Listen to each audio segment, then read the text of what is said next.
We're all thinking about our hands. And right now, we'll need them more than ever. America's factories, power plants, government, military, data, transportation, water, waste, national security, hospitals are all vital. They need people on the ground to keep them functioning. Which is why we are working hands-on around the clock, supporting the larger efforts in every state and county. Because our technology is only as powerful as the people deploying and maintaining it. Keeping America moving takes more than technology alone. It takes a human touch.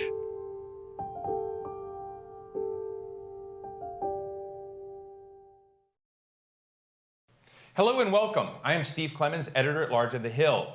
We're delighted to have you joining us for Advancing America's Economy, our summit in 3 parts. The first hour, anchored by our conversation with Treasury Secretary Steven Mnuchin, will explore how we can get America's wheels rolling again safely. The second hour, from 1:30 to 2:30 p.m. Eastern, will look at frontline businesses. And the third and final session at 3:30 p.m. will focus on our health guardrails. I'd like to thank our presenting sponsors, Wells Fargo and Siemens, for supporting this summit. Before we get underway, a few housekeeping notes. You can tweet us at #TheHillVirtuallyLive. We are broadcasting live, and we will be taking your questions throughout the program. And if you experience any trouble with the video, I'm told that refreshing the page should mostly fix the problem, though it doesn't always for me. And now, an important message from our chairman, Jimmy Finkelstein. Good morning. I'm Jimmy Finkelstein, chairman of The Hill, and I want to welcome you to what is going to be, I think, a tremendous program on bringing back the economy. I want to give a special thanks to the Secretary of the Treasury, Mnuchin, who is spending so much of his day with us, and we want to thank him for that. I want to thank the Surgeon General Adams for being here. I want to thank the members of Congress from both parties, and the tremendous number of business people from different industries, from banks to healthcare, and on and on and on. It is a tremendous program. We want to thank our sponsors, Wells Fargo and Siemens. I remember when Secretary Mnuchin was interviewed with The Hill at the beginning of the Trump administration, and he was saying that he knows a great deal about the economy, but he had to learn about terrorism in the economy. And now the secretary has to learn, the first secretary that has to learn about a pandemic in the economy. So we stand to learn so much from him. Thank you so much for being here. I want to take the opportunity to introduce now Bob Cusack, the editor of The Hill, who will be interviewing the secretary, and I hope you all have a wonderful day. It should be a tremendous experience. Whether we're Democrats or Republicans or independents, we all want this pandemic to end, and we all want the economy to grow. I hope you enjoy the day. Thank you very much. Mrs. Secretary, thanks for joining us this morning. I want to get right to the news. 2.4 million new jobless claims of unemployment this morning. Several Senate Republicans said yesterday they want to see some action now on the next relief package. Is another package necessary, and if so, when? Well, let me just comment, first of all, I'm very sympathetic to the people who are not working at no fault of their own, because we've closed down the economy. And as we slowly reopen the economy in a safe way, we'll get people back to work.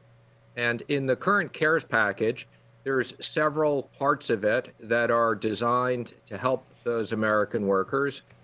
One is obviously the PPP and getting people back to work through that process. The other is the economic impact payments, which are the direct payments. And then finally, the enhanced unemployment insurance, which we do need to fix the quirk that in certain cases we're actually paying people more than they made. So we need to fix that. We're going to carefully review the next few weeks. I think there is a strong likelihood we will need another bill, but we just have $3 trillion we're pumping into the economy, and we're going to step back for a few weeks and think very clearly how we need to spend more money and if we need to do that. As you know, Mrs. Secretary, the House passed a $3 trillion bill that is strongly opposed by the administration and congressional Republicans. You have a very good relationship with Speaker Pelosi, the president, not so much. But when is the last time you've communicated with the Speaker about a possible next package? Well, I spoke to the Speaker last week. Really, our conversation was really more about the execution of the current CARES Act and was not focused on the next steps. What I would say is, look, I'm very pleased that the last two bills that were passed were 96-0 and 100-0 in the Senate. They had overwhelming bipartisan support. I mean, this is really extraordinary times. The whole Senate came together, and I would hope that the next bill we do has overwhelming bipartisan support. And the Speaker's bill obviously is a partisan bill, so that's not something we're focusing on at the moment. You mentioned before the Senate Banking Committee that this is an unprecedented challenge. And as you mentioned, this is no fault of Americans. This virus started in China. It was not contained. They were not transparent. Mr. Secretary, a lot of Americans are angry, and they're angry at China. Is China going to be held accountable in any way? Well, I understand why Americans are angry, and I think they have the right to be angry. And it's not just Americans, it's the rest of the world. And I would start with people want information. People want to know what went on with the virus. And I think that China should be held accountable first by at least giving information and understanding what went on and how to combat this. President Trump has talked about a transportation bill, the possibility of it being a stimulus down the road. Mitch McConnell, the majority leader, is not a big fan of that approach. Should Congress at some point this year, for another stimulus, pass some type of transportation bill? Well, I think, as you know, the president's been very focused on infrastructure going back to the campaign, and that was part of the president's platform to rebuild our roads, our bridges, our dams, and the nation's infrastructure, as well as cutting-edge infrastructure such as rural broadband. So I think that's something that Congress is going to need to look at. I'd say whether we do it as part of the coronavirus bill or whether we do it separately, that's something that is on the president's agenda. You are an author of this PPP program, an unprecedented program that has saved many, many jobs. How many jobs has the PPP program saved to this date? I think it's about 50 million jobs, and I think by the time we get through this, it'll be 60 million jobs. And it's, you know, it wasn't perfect getting up and running, but what was important was we developed a program from scratch. We knew that if it took 4 months to get up and running, it wasn't going to help at all. It was unprecedented. We got this up in a few weeks. We got money out the door.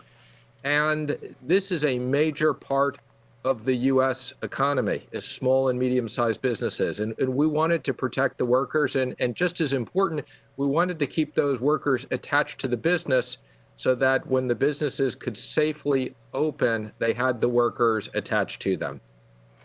As you know, Congress has replenished the PPP. When will the PPP need to be replenished again? How much time do we have? Well, right now we have over $100 billion left in it. One of the things we are working with Congress on, and there is bipartisan support, is lengthening the 8-week period. One of the things that companies are having an issue with is because they've been closed and they're rehiring workers. I know there's bipartisan support to extend that to 10 or 12 weeks. I know the restaurants had asked for 24 weeks, but that's something we definitely want to fix. Doesn't cost us any more money, and there is bipartisan support. As far as that 8-week provision, as you mentioned, Congress is talking about that. There are some that say that you could do that administratively. Can you do that administratively as well as a 75-25 provision, or does that have to be done by Congress, both of them? Well, the 8 weeks I wish I could do administratively. If I could, we'd already do it. Now, let me just comment on the 75-25, because I think there's been a little bit of confusion on this issue. So when the program was designed, and again, let me just remind people, it's called the Paycheck Protection Program. It's not called the Overhead Protection Program. It was designed that you got 8 weeks of payroll plus 25% for overhead, which we thought was a reasonable amount. But the real purpose here was to get people back to work. When we came up with the 75% test, it was just a belt and suspender test, is what we thought is how the program was designed, which again was the 8 weeks plus the 25%. We did not think the intent of the program was to have 50% spent on workers and 50% spent on overhead. And obviously we're somewhat concerned. I mean, we realize people do have more overhead. They can go out and take an EIDL loan, which is a 30-year SBA loan to pay back. But we want most of this money to go to workers. And that we believe that the 75% was exactly consistent with the way the program was designed. There are roughly around 30 companies, public companies, that say they won't return the money that they've received in this loan grant program. They say that the goalposts have been changed. Will you go after these companies, and why, if it is saving jobs after all? Well, let me just comment that there was a certification that was in the application that the funds were necessary. And as I've said before, there were a few companies that kind of became the poster child for the public being upset. I've said this before, I'm a big fan of the Los Angeles Lakers. They're one of my favorite teams. We did not envision this was a program for the Los Angeles Lakers. They obviously have the financial means to pay their players and pay their support staff. Also, as you look at Shake Shack, which was a large public company, again, they have the financial means. Whether they want to pay their people or not is completely up to them. But I don't think those were the types of companies that we thought could make the certification. So I came out early in defending the program. And again, it was a small number of companies in what's over 4.5 million loans. This is a small number of companies that jeopardized the program. And we did say that we would review and hold accountable anybody who has a loan over 2 million. Now, I think some legitimate companies got very concerned about the liability. So we toned that down and we said, okay, well, if you go through your review and you pay back the money, the SBA will not refer you to any other further enforcement actions. But yes, the bigger loans will be reviewed. They'll be reviewed on a case-by-case basis. Companies can make their arguments, no different than you'd go through any review. There's a lawsuit pending about the non-public companies. Media organizations have said they deserve the right to see who is getting this taxpayer money. Do you agree with that the public deserves to know who's getting the money, whether they're public or not public? Well, let me just comment. I very much support oversight and transparency. And when we negotiated this bipartisan bill, we added in unprecedented oversight and transparency. We created a new inspector general for various parts of this. We created an oversight committee that's bipartisan. And in the Fed programs, we specifically agreed within 14 days to release the names of companies. And that was something there was interest in. I think in the PPP, it does not require disclosure. And I think the concern was that there is proprietary information because it's tied off of payroll that should not be in the public domain. But again, that's something that will be discussed. Mr. Secretary, speaking of oversight, the House has set up a special panel that congressional Republicans opposed. They say it's not necessary to oversee this specific committee because there's a lot of other oversight built into the law. If you were asked to testify before this House panel, would you? I can't comment on that. I haven't really reviewed it one way or another with my internal legal team and others. What I would say is I testified this week at the Senate Banking Committee with Chairman Jay Powell. That is required on a quarterly basis. We absolutely plan on doing that. And again, I would just emphasize, there's a specific oversight committee that was set up that consists of Republicans and Democrats. I'm not exactly sure why the House needs to set up another committee. And again, there are other committees that the House does have jurisdiction that Chair Powell and I will testify before.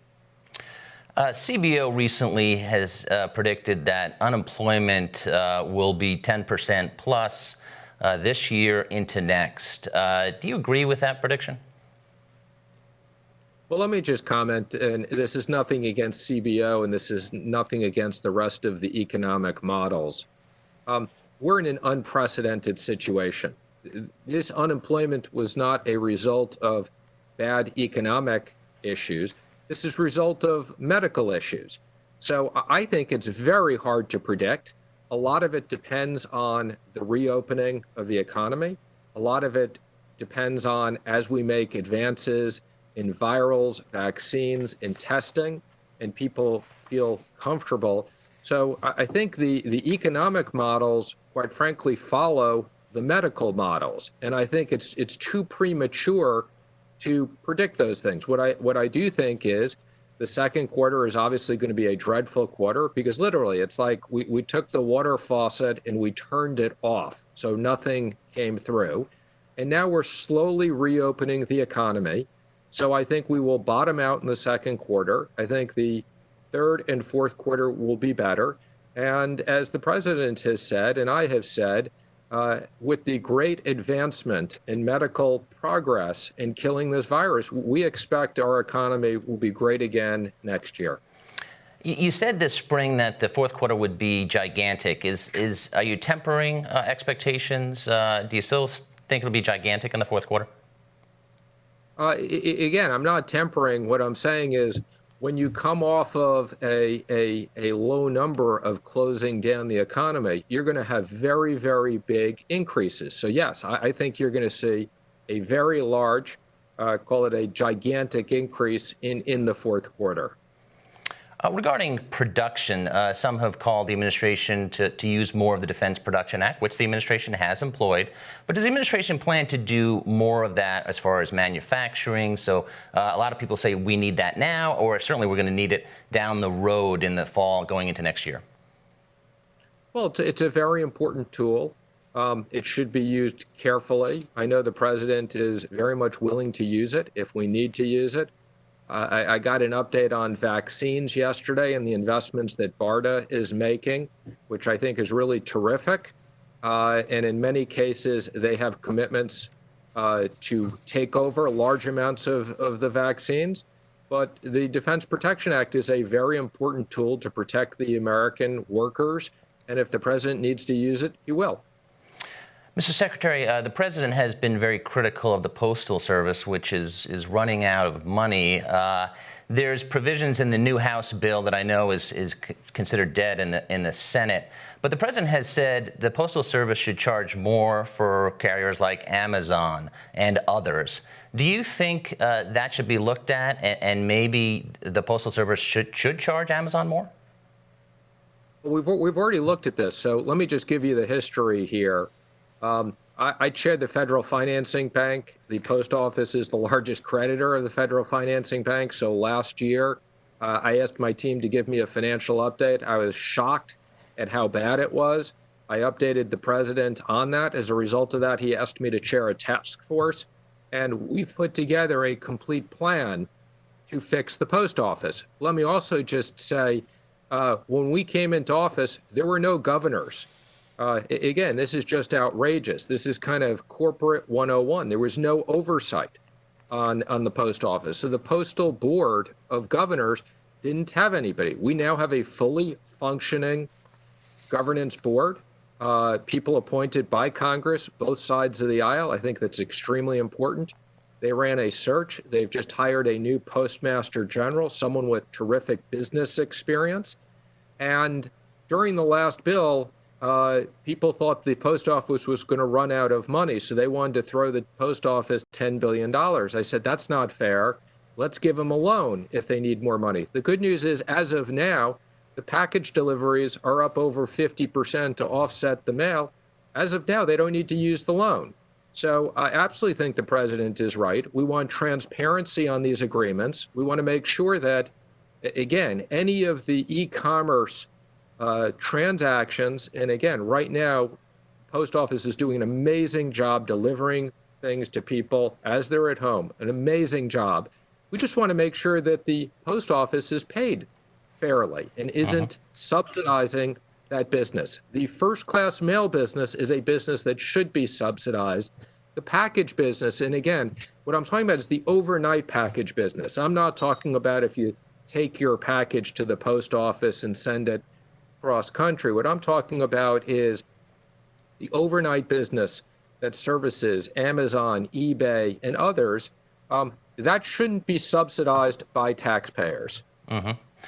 An unusual program has come out of the State Department. It's been reported, it's called the Eagle Plan, where Social Security recipients could get a $5,000 or $10,000 payment in exchange for reducing their retirement benefits down the road. It's very odd this has come out of the State Department. Is this something that's going to come out from the administration? Democrats have been critical of it. No, it's not something that we're considering at this point. It did come out of the economics group, and we look at lots of things. I think, as you know, Social Security is very important to the president, and we'll look at other options if people need money. The president and vice president have been tested regularly. Have you been tested, and will you continue to be tested in the weeks ahead? I am also tested on a regular basis because I am in pretty much daily contact with the president, the vice president, and others. The White House has thought it's prudent. And these Abbott machines, it's a very easy process. I hope we can get more and more of these Abbott machines into the workforce. I think in many places, if people could go into work and could get tested, they'd be much more confident in going to work. But yes, just as a precaution, because I'm around the president on a regular basis, I do get tested. Last question, Mr. Secretary. How much is the report? I don't have it. Okay, all right. Well, thank you for joining us this morning. We really appreciate your time, Mr. Secretary. Thank you very much. I now want to pass it back to Steve Clemons. We put together a great program, leaders of industry, labor, members of Congress, the Surgeon General. Steve? From cities to the heartland and from big firms to the kitchen table, what must finance do in this time of a pandemic? I'm now being joined by Charlie Scharf, President and CEO of Wells Fargo, one of this event's sponsors. I should say Charles Scharf, but we spent some time together in the past. So it's great to see you again. And I want to thank you for supporting our forum, where you have our what I'm calling Aspen rules in discussing people. You're a voice of consequence right now on how finance keeps going and how it stands behind businesses and how it stands behind people. And I'd love to just get your dashboard on how you're approaching the pandemic at the moment. Sure. Well, thank you very much for having me. It's great to see you again. It's been a while. Listen, I think, first of all, we start with an understanding inside of Wells Fargo just how deeply difficult these times are for so many Americans, let alone people across the world. And so the question that we ask ourselves is, what role can we play based upon all the information that we see? What tools do we have to be as helpful as we can to as many as we can during this crisis? If you just step back and say, what are we seeing? We're seeing many of the same things that you see in the data. Unfortunately, over 35 million people are unemployed. People are asking for help. They've slowed their spending. They've been confined to home. But we clearly see that they want to move forward. And they want to look to companies like ourselves to say, how can we be helpful to them? We do see some light at the end of the tunnel. Consumer spend on credit card had been down 30 or 35% year over year, down 20% on debit cards. That debit card spend is now back to flat to up a little bit, certainly helped by stimulus. And credit card spend is starting to level out. And so, while it's very, very early, those things are just very reflective of people who want the economy to get turned back on and want to participate and want to get back to work. Right. And Secretary Mnuchin just made the comment that this is not an economic crisis. This is a health crisis. This is a medical crisis. The economy was turning along well. We had the lowest unemployment in decades right now. And now today we've got 38 million unemployed. What do you do to restore trust? Banks, finance, loans, it's about trust. So when you have a medical crisis, what are the things you need to have in place so that you've got trust in your consumers and borrowers, but they also have trust in you as a bank? Right. So first of all, I completely agree with what Secretary Mnuchin said. Right. This is not a financial crisis. The things that led to 2008 are very, very different today. And the country is lucky enough that the banks are in great shape financially, and so it allows us to be as helpful as we can. The way I think about it is I think about it in terms of multi dimensions. We have our employees. We're a very large employer of 275,000 people. We've got to do everything we can to protect their safety, as well as support them. And so, whether it's additional compensation, helping them with childcare, taking them out of harm's way wherever we can, be as helpful as we can. For our customers, we are an essential service. And so, while we've got to strike the right balance of protection, we also have to continue to serve our customers, whether it's opening branches where necessary, using drive-throughs, social distancing, but most importantly, our digital tools and telephone. Providing credit, right? That is what banks do. We at Wells Fargo in the month of March alone extended $80 billion of additional credit. When our customers and our clients need us, we need to be there for them. We need to be flexible. And the way I think about that is I think about people that are in need. So we have given over 1.8 million waivers to our customers for late fees. Where we're waiving that. It's about $75 million to us that we're waiving because they can't afford to pay. Or forbearance plans, deferrals for people who want to pay, but because of the circumstances, they can't pay temporarily. And we've offered over 1.4 million deferrals, over $4 billion. So you add that together, support the government programs. Then on top of that, our own philanthropy. We're going to give away $175 million to those that are in need. And we've also said that for the PPP program, we're going to take about $400 million of the fees that we would otherwise receive and give them to causes that support small business. So this is a range of things that we've got to do as a large company to support as many Americans as we possibly can.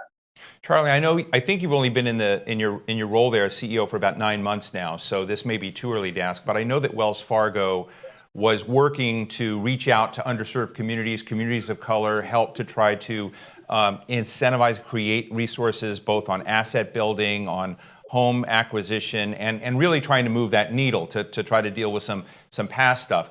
How much of that stays intact now during the COVID crisis, and how have you had to adapt some of that outreach to these communities, which we've seen are being hit very, very hard by this crisis?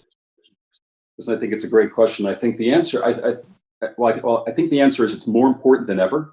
The efforts that we've had underway aren't going to slow down. They're not changing. Our commitment to serving the underserved communities in all the ways that we do, whether it's in affordable housing, we're the biggest affordable housing lender in the country. We invest in properties. That's going to be more important than ever. But we also have to step up wherever else we can. A great example of that is the PPP program, where I know there's been a lot written about it. We focused the majority of our resources on lending to smaller companies. 80% of our loans go to companies with less than 25 people. Many of them are minority owned or are in neighborhoods that serve the minority population. And so as we look forward, when we look at preservation tools that we have in place to help people stay in homes, stay in their cars, there's no doubt that the underserved communities have been hit harder than other communities. And we have an obligation to do everything that we can to help those people. There's a bit of a tug of war going on right now all over the country, and it's different in every state, between those who want to open up yesterday and those who say no, the science isn't there, the testing's there, not there, the contact tracing's not there. Have you put your foot on the pedal on either side of this debate, given your role in finance and how important it is to get the sort of financial wheels moving again? Where are you in that debate? Yeah, I would say I think I'm personally right down the middle on this one, which is we have to open the economy. There's too much potential damage that can be done without moving forward.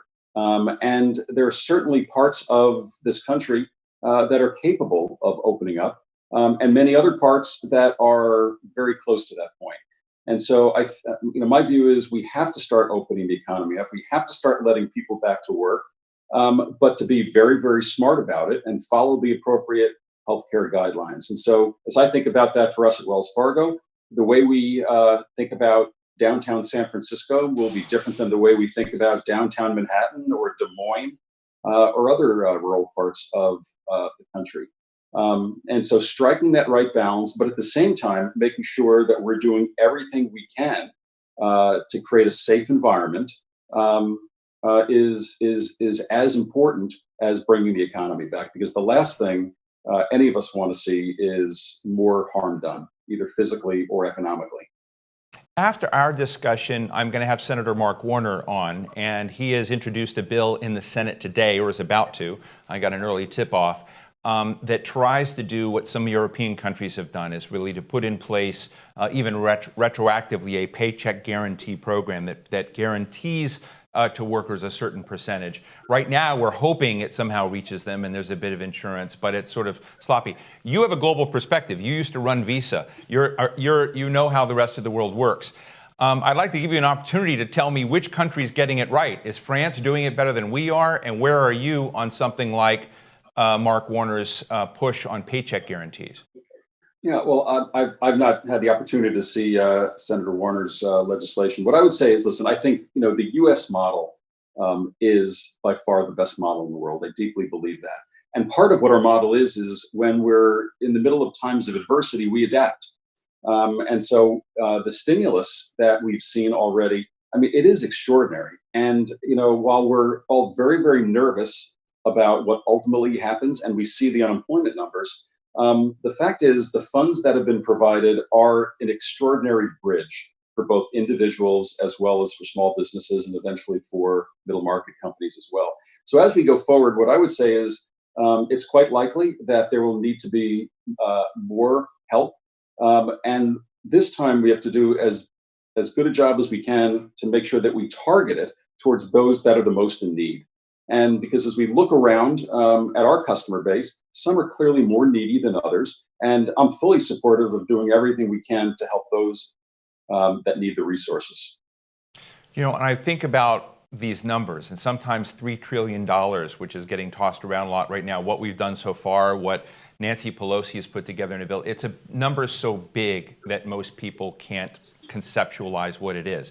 It's somewhere about $10,000 a person in the country, which is a staggeringly large number, and they're saying there needs more. Do you worry, as a fiscal conservative and a fiscally responsible guy, about the level of debt that the nation's taking on now? Listen, I think I can't say no, but I'm much more worried about making sure that we do what's necessary now.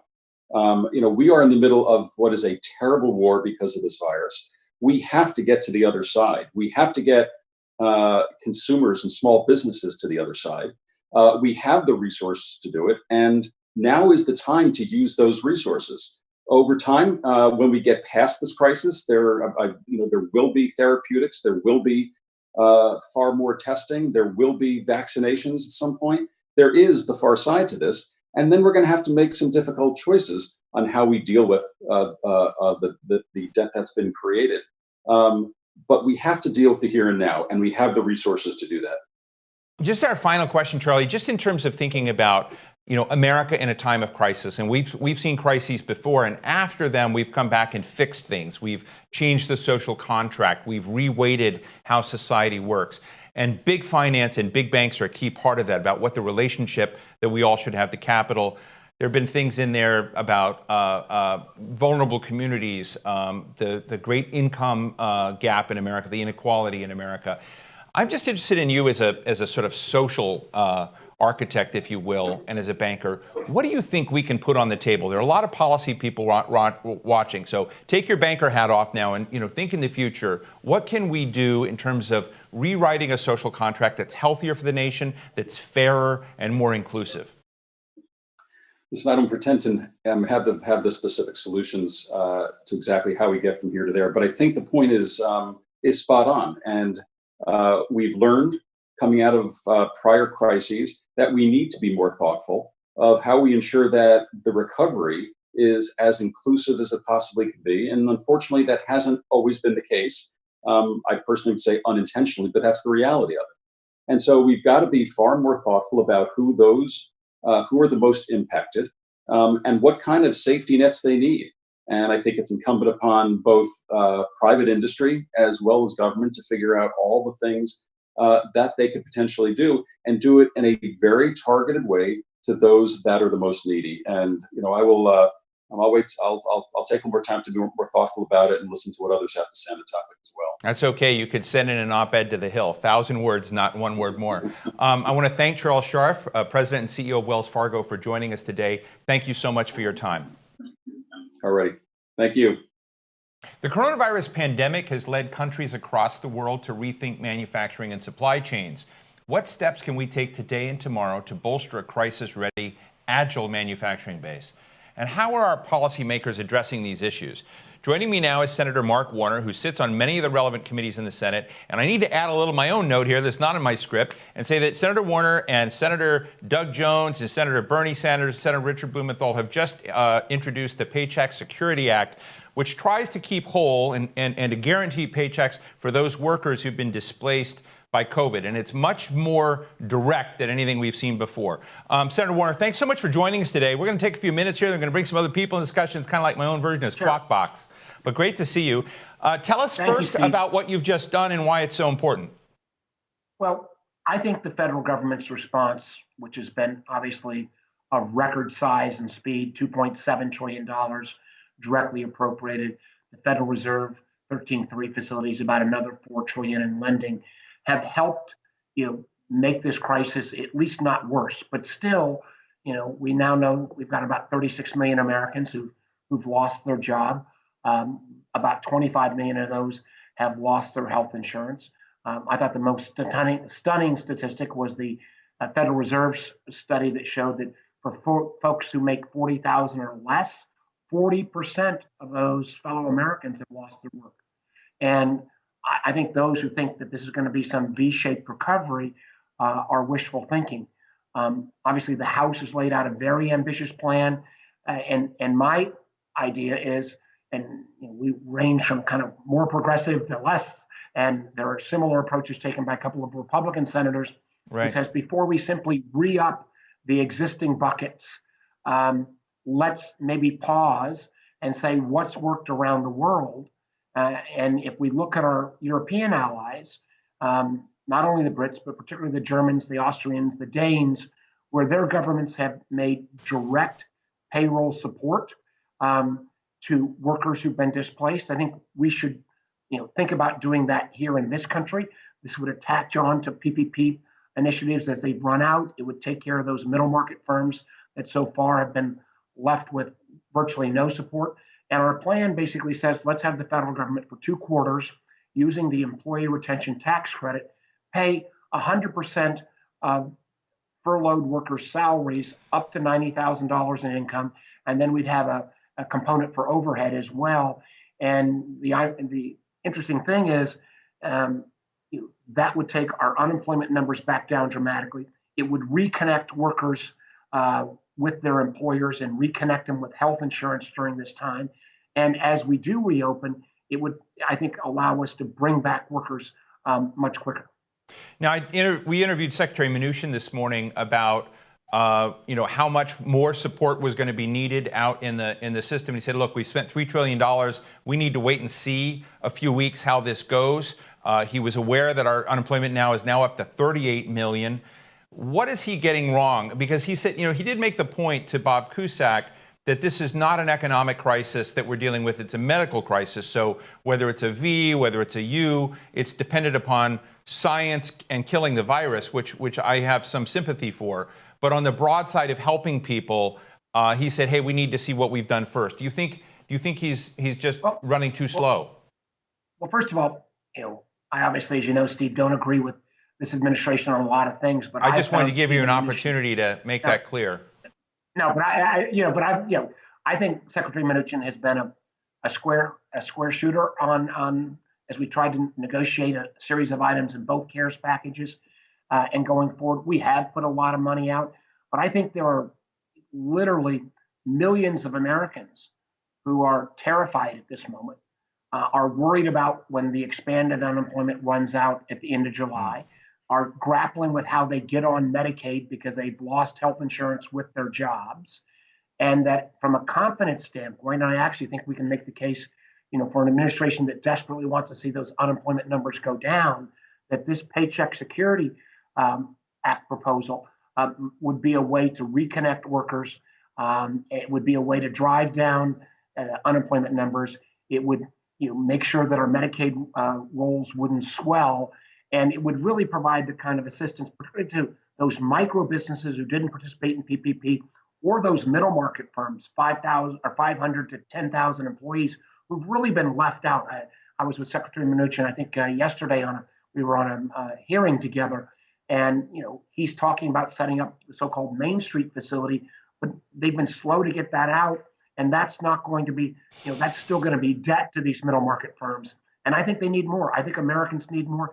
And I think as senators go home this week for the Memorial Day recess, they're going to hear that from their constituents. I'm not asking this facetiously, but you and I have talked about spending and debt before, and that you're sort of in the moderate wing of it. What does a fiscal conservative do in these times? Well, I think, Steve, if we look historically, and not just in America, but European, other kind of capitalism-driven democracies, in moments of great crisis, usually the government response underdoes, and that often leads to a longer recession, or in the case of the 30s, into a depression. So I am long-term concerned, obviously, about a total national debt that approaches 28, 29, $30 trillion, depending on where this all plays out. I do think the fact that we've had the new normal of remarkably low interest rates has made that debt less problematic than I was afraid. For example, when I tried to advocate for the Simpson-Bowles plan back in the 2000 mid-teens last decade, I think it is a problem long term. But I think the alternative of doing nothing or doing less or undershooting when you have depression levels of unemployment, and when we have to, I think, acknowledge that number of these businesses are not going to come back. If a business had 100 employees beforehand and it was a restaurant, it may come back, but it may only come back with 60 employees. So how do we also rethink that incredibly large segment of our workforce that's going to need to be retrained and retooled? And that is going to take some level of government support. Right. In a moment, I'm going to bring in two CEOs of companies with large North American operations. And before I do that, I just want to get your own thinking about, we had a lot of talk about supply chains, about America not having the manufacturing muscle that it needs. There's a fear about China. It's kind of nationalism in a way rising, but people saying, hey, do we need to rethink how we deal with the crisis and get productive capacity, set in this country in a more agile way? And I have no idea where you're at on this. So how do you think about the big production side of responding to the COVID crisis? Well, I think after the crisis is a little bit in the rearview mirror, there's going to be a rash of federal actions not dissimilar to what happened after 9/11. And I think there will be a recognition that we have, done a pretty poor job on things like PPE, on testing, on I think one of the things we need to do right now is think about a domestic supply chain for vaccinations. I think we've also been able to escape, so far at least, as I think most Americans now realize, depending on the drug, 60-70% of the basic chemical compounds that go into our drug supply are sourced out of China. They may be a little cheaper out of China, but I think Americans are going to be willing to pay a few cents more per pill if we can make sure that we've got a domestic supply. And I think there will be a redefinition of national security that will include things like PPE testing and drug supply. I also think, my beef is not with the Chinese people. My beef is with the Communist Party of China and Xi Jinping and his approach. And I actually think there could have been a coalition of the willing that would think about not only domestic supply chain, but kind of liberal democracy supply chains that operate under rule of law. But America, under this administration's retreat from that kind of international cooperation, is going to make that kind of coalition of the willing vis-a-vis China a little harder to bring about. Well, thank you. Well, let me bring to our discussion Barbara Humpton, who's president and CEO of Siemens USA, I should say, one of the sponsors of today's event, and Brendan O'Grady, president and CEO of Teva USA. Brendan, good to see you again. We just spoke yesterday in the coronavirus report. Barbara, thank you for joining us. You heard the senator just lay out that we need to do what we did after 9/11. We need to rethink what we're producing. He even did a tip there. When it comes to what I learned is API, or the active ingredients that right now are based in China. There may be things you hear. But Barbara, you're Siemens, and so you're an international, transnational company. You have huge assets in the United States. But as you look at it, it's not the question of reshoring production, I don't think, but it's a question of what do you think we need to do to take productive capacity in this country and better ready it for a time like this? Steve, thanks so much for the opportunity to talk about this. And I do agree with Senator Warner that this is a moment that is going to help us drive change that we've needed anyway. We're in the middle of a fourth industrial revolution. We've been bringing industrial engineering software to the world. We have tools today that simply didn't exist a decade ago. So while we've been on this transformation, the last few months have shown us that manufacturing is absolutely critical infrastructure that we need to strengthen. Now, when we look at it, what I see are two really important opportunities. The first is something I'll call the Strategic Digital Twin Reserve. Now, what is that? What I'm thinking about is, think about what happened as coronavirus began to impact us, and we thought about the healthcare needs. We looked for what kind of equipment, biomedical technology we'd be needing to take care of patients, and quickly identified ventilators as a real need. We needed hundreds of thousands, if not maybe 1 million ventilators to be produced, and yet we didn't have that and feared we didn't have the capacity. Medtronic actually makes ventilators. They made their engineering, design, and manufacturing processes available to Siemens. What we did is captured what's called the digital twin, capturing what's known about the physical properties, its parts, its makeup, how it can be assembled, and then making that available through digital files. Think about what a powerful approach this could be if we could capture the digital twins of medical devices and even pharmaceuticals, because when it's not really advantageous to manufacture at scale, no business would step forward and do that. But at times of real crisis, as we've been going through, this could give us the resilience and rapid response that we need. Oh, Barbara, I mean, that sounds great. And we've got a lot of lay people, including myself, on here listening to this. We've talked about the Defense Production Act a little bit. It sounds to some people like the government coming on and telling businesses what to do and whatever. Some are applauding that. Some are saying, hey, wait, that's too much. Where are you in that on the Defense Production Act? Do we need more? Do we need less? How do we do that right?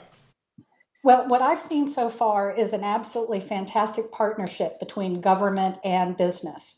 What you've seen is private businesses stepping up to the plate, really readjusting their manufacturing. A lot of people asked early on, what could Siemens do? And what we chose to do was use our manufacturing know-how, the technology that enables manufacturers to help them modify their lines, ramp up production of PPE, or as I say, enable others to step into vital roles of manufacturing medical devices. So I think that we have that technology now, and we have the ability to use the Defense Production Act, but also to use critical assets in the Department of Defense. A lot of people may not be familiar with the concept of the organic industrial base. And this is an opportunity for us to upgrade the 30 factories managed by the Department of Defense and prepare them to be able to produce critical supplies when needed. Right. I want to bring in Brendan O'Grady of Teva, and then I want to get Senator Warner to help figure out what the deficits are right now. I mean, if we were to need something, if we were to think, about acts that need to be put in place, as he mentioned, the 9/11 Commission. Brendan, you and I happen to have a conversation. I'll tell the public it's available on the coronavirus report, which The Hill did yesterday. And you made a very important statement. We need to think about strategic supply in medicines like we think about the strategic oil reserve. And I'd love to give you an opportunity to expand more on that. Yeah, no, sure, Steve, and hopefully you can hear me okay. Yeah. I think that when we think about pharmaceuticals and we think about medicine and critical health needs, those are very important things that keep our country running on a daily basis. So we think about a lot of things in this country as being strategic and having a strategic oil reserve and having strategic reserves of other things. And I think, pharmaceuticals, whether it's, medicines that are focused at ICU patients or very critical medicines that antibiotics, paralytics, things like that. When we have a national emergency or a global pandemic or things like that, making sure that we have access to those critical things and that supply chain is intact is important. And I think there's numerous ways to be able to protect against that. You can start to bring manufacturing back into the United States. You can partner with different companies. You can do things like treaties with other nations that also manufacture medical supplies.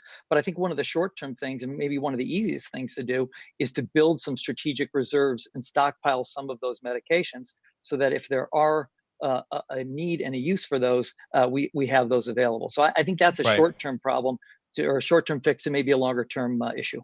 But let me ask you, and I'm going to make this fun. Senator Warner just said he was surprised that China, in particular, but other places out there, makes so much of the active ingredients in drugs. You told me yesterday America makes almost none of them. So how do you get between zero and something to make Senator Warner more comfortable with the active ingredient side of drug production? Yeah, no, I mean, it's a discussion that we've been actually having internally at Teva for over a year. I spoke with numerous members of Congress on the Hill about it, and I think that the fact is that all of the raw starting chemicals, almost all of them, are made in China, and that moved offshore years ago.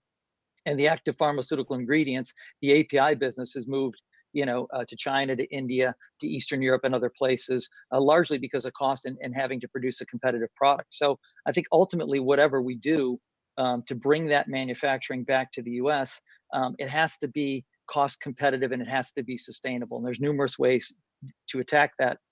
In the short term, I think it is partnering with those companies that have a strong API business and making sure that we have access to that API for those critical medicines is one of the short-term things I think that we can do. But yeah, it is very, very little of, if any, API is made here in the United States at this point. Thank you. Senator Warner?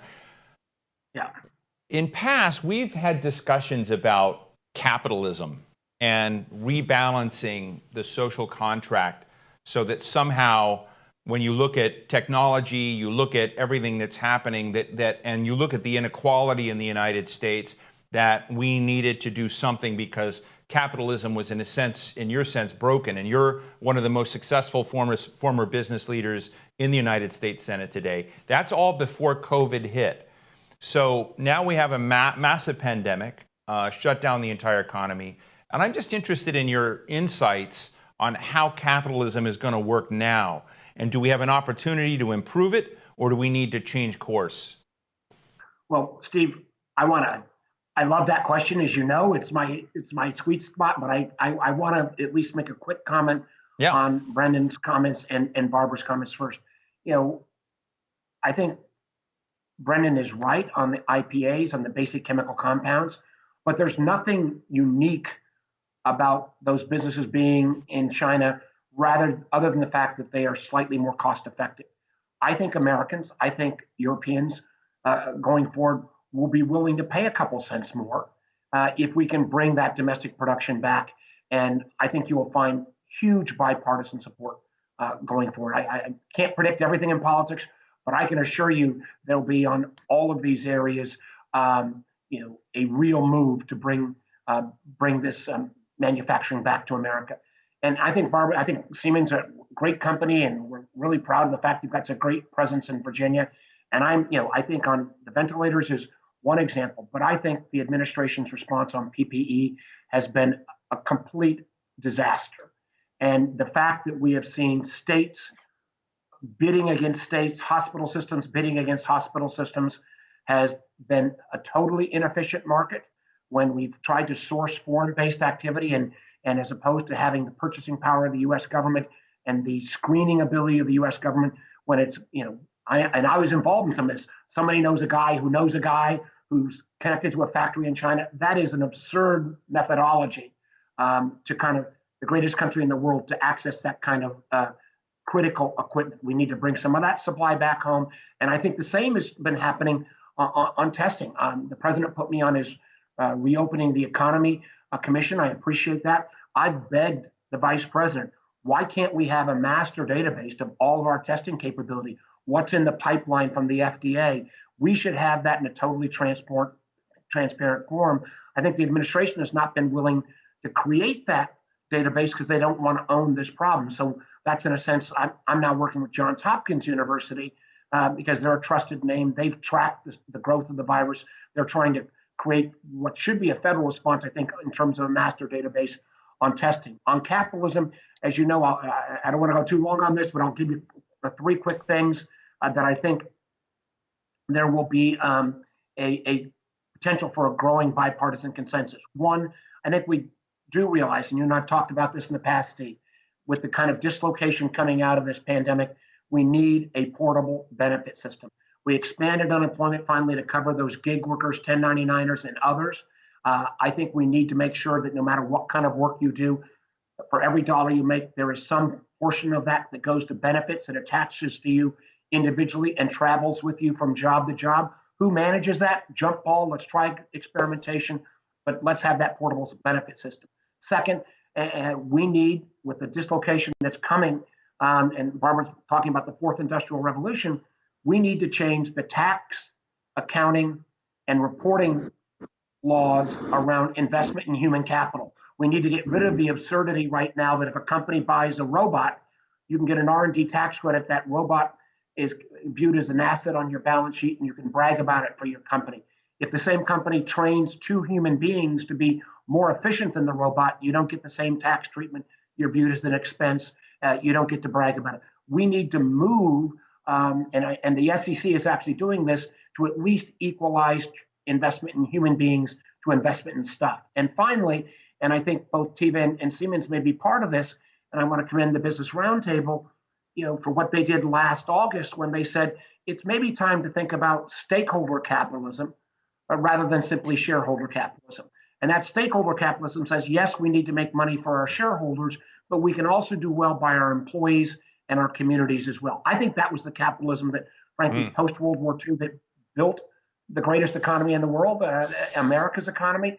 And I think we went away from that. And I'm actually happy to see that businesses, leadership recognizing that, and the American public is going to demand that as we make all of this spending. I think there's going to be an expectation that businesses have a responsible role. And I know you Right. view this. I know these other CEOs do as well. But I think there's this moment in time, and this ought to not be a partisan issue. This ought to be, how we make capitalism work for more people in the 21st century. Thank you so much, Senator. And I know you've got to run now. We're going to move on to the other two. I got to go vote. And normally I would say in a brick and mortar room where we're all meeting, and we've done this a lot, you get a big round of applause. And so people are applauding in their rooms right now as you transition on.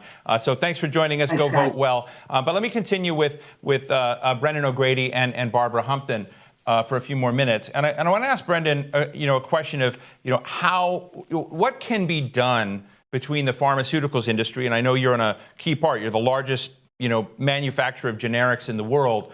What can the pharmaceutical industry and your industry do with government to deal with this real anxiety that Americans have right now about drugs in a time like this? Yeah, Steve, it's a great question. And again, it's one we spend a lot of time talking about. I think that, Teva is unique a little bit. About 50% of our portfolio is branded medications on the specialty side.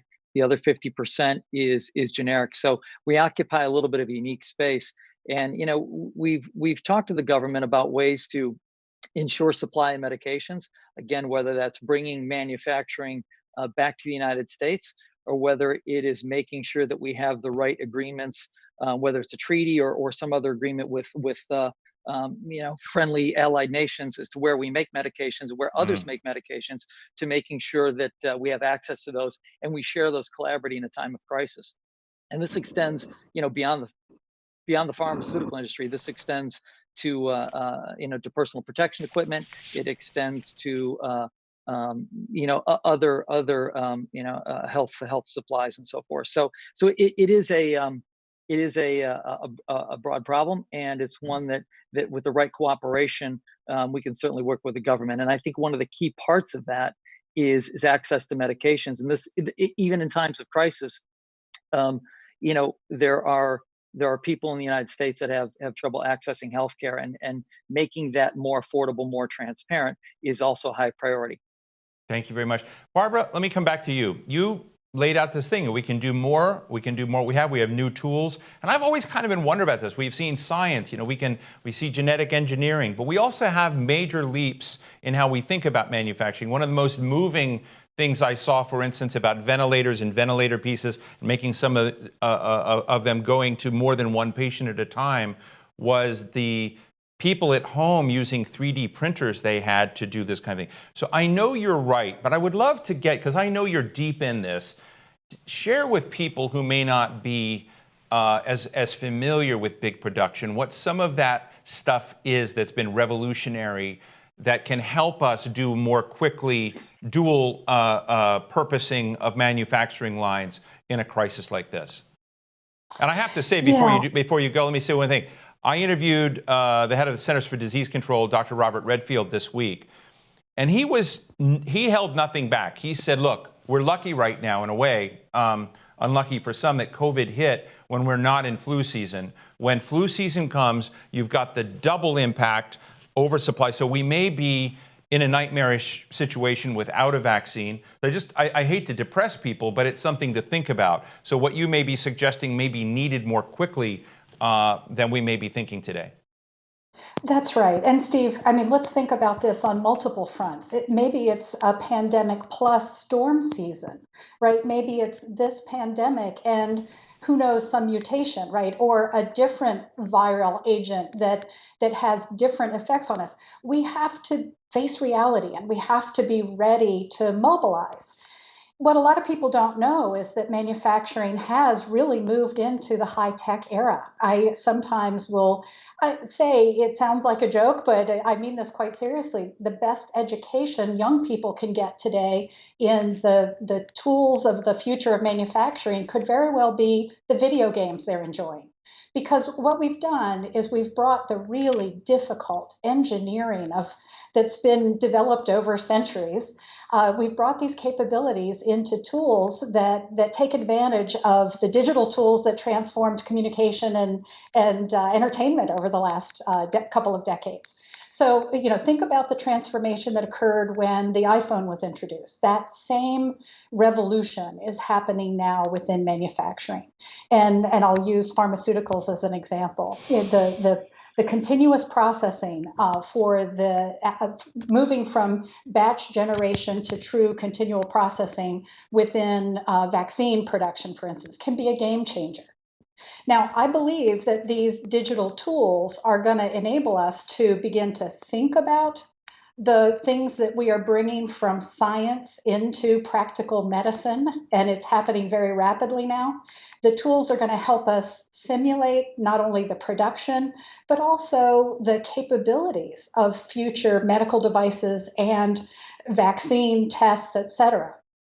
By using simulation in advance of actually going through some of the longer-term scientific processes, we get a good idea of whether we're headed in the right direction. That can take out months of trial and error and help put us on the right path. So if we think about how to prepare a workforce for this future that is now in manufacturing, the really critical thing is to get people's eyes opened up to the fact that manufacturing used to be thought of as dark, dangerous, and dingy. And now we have a really vibrant, high-tech sector of the economy that can be really attractive to a lot of people. It's important now, while we are in this pause, for folks to take advantage of online courses that will get them ready for these jobs that are going to become absolutely essential. The National Association of Manufacturers has shared with us that prior to COVID-19, there were 2.5 million job openings in the US in manufacturing. And while we are obviously in a reduced production right now, we're going to be coming back strong because of this focus on making sure we bring production closer to the point of demand. Right.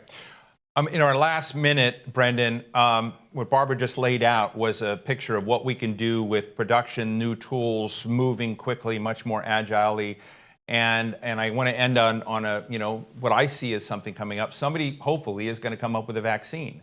You don't make vaccines, you make other elements around Correct. the drug system. But somebody's going to come up with a vaccine, and that's going to create an immediate 5 billion demand of vials, of stoppers, of tops, of pieces. And I've talked to people like this and say, it's not out there. So what is inhibiting us today from saying, we're going to have something like this, and people are talking about doses, but you need to put those doses in something and deliver them in ways. So I would love to hear from you. What do we have, just in short form in the last minute, what do we have to get in place today to, using some of what Barbara just shared, to not have a crisis when we actually come up with a vaccine? Well, I agree with everything Barbara just said. I think that was very insightful, and I do think that manufacturing is changing and modernizing, not just in the pharmaceutical industry, but in everywhere. So I think, as you mentioned, once a vaccine does become available, it's not just the vaccine, it's the stopper, it's the vial, it is all the other elements that go around it. So I think really the key here is manufacturing supply chain cooperation and preparing for that ultimate event, because it won't just be an event here in the United States. It'll obviously be a global event. And of course, all of our companies have global supply chains and are global companies. So making sure that we're cooperating, not just with the United States, but with other governments, and making sure that we can ensure the consistency in the distribution is going to be key. Well, I want to thank you both. I want to thank Barbara Humpton, President and CEO of Siemens North America, and Brendan O'Grady, President of Teva USA. Thank you both for helping us understand a bit of this. I'm sure that, as I was saying to Brendan yesterday, this whole notion of supply chains and production used to be one that made the eyes glaze over a couple of months ago, but now it's really exciting. So thank you both for joining me today, and we're going to move on now to our next segment. Thank you. I'm very excited about this next segment, because there are a lot of dimensions. We have government officials, we've got CEOs, we've got a great chef, we have health experts, but labor, workers, real people, that's where we're going. No reopening of our economy will be possible without putting in place safe operating conditions for our workers. And joining me for a conversation about rebuilding high-trust workplaces is Richard Trumka, president of the AFL-CIO. Richard, great to see you. Last time I saw you was with you were having cigars with another government official because of you bringing labor and environmental provisions into a trade agreement. So I would love to get a sense from you. What are you doing now? I understand that you're pushing for new safety guidelines and even have a lawsuit with OSHA right now. So give me a quick picture of what you're doing to assure worker safety. Well, first of all, the agency that's in charge of, we're supposed to protect worker health and safety, is OSHA, the Occupational Safety and Health Administration. And they've been essentially vacant and non-existent throughout this entire crisis. Back in the beginning of March, we asked for there to be a temporary emergency standard issued. OSHA hasn't even responded to us with that on our request for that petition. Since before the emergency was conducted or declared, OSHA was doing about 217 inspections a day. Since the national emergency and pandemic were declared, they're doing about 60 inspections a day. They're not doing anything to help workers, and as you can see, hundreds of thousands have gotten infected and thousands have died.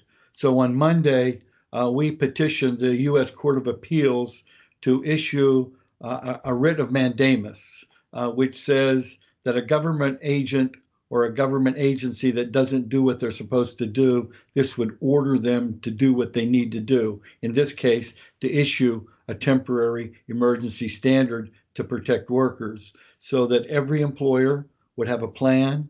Every employer would be required to educate its employees, and every employer would be required to have adequate supplies of personal protective equipment on hand that would protect those workers on the job. I hear what you're saying, and it sounds so logical, but we see states opening now. We see businesses opening now. And you and I both know that the testing environment's not where it needs to be, the contact tracing's not where it needs to be, the alert system is not there. So I understand what may happen legally, but what do you think about the fact that so much is unfolding as we're now talking about this, and that those court decisions aren't in place yet? Well, first of all, that heightens the reason and the urgency. Because people are opening up, there's no standards out there. All the employers that I've talked to they want a standard. They want to know what they should do and how they should reopen. They're not getting that standard from OSHA, and now they finally got some guidance from the CDC. Look, in order to get back, we're going to have it's going to have to be based on science and worker safety. Workers are going to have to be involved in the decision and how we go back. You're going to have a massive increase of personal protective equipment, because even without those workers coming back, there's a shortages from here and there of personal protective equipment. So when 53 million people come back to work, those shortages are going to magnify unless we prepare for them. In addition to that, we should have some very rapid and reliable testing so that we can bring people out of the workforce if they test positive, and we can isolate them. And then we need proper testing and tracing to make sure that anybody who tests positive is brought out, and anybody who they've come in contact with is isolated as well. That will prevent a second surge. But until we put all of those things in place, workers are going to continue to get sick and die needlessly.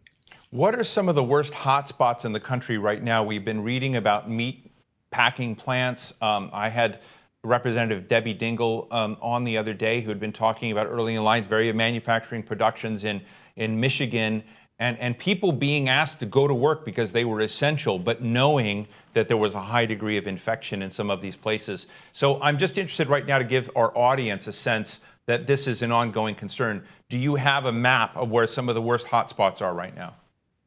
Well, it follows the map that you've seen. You have hotspots in New York.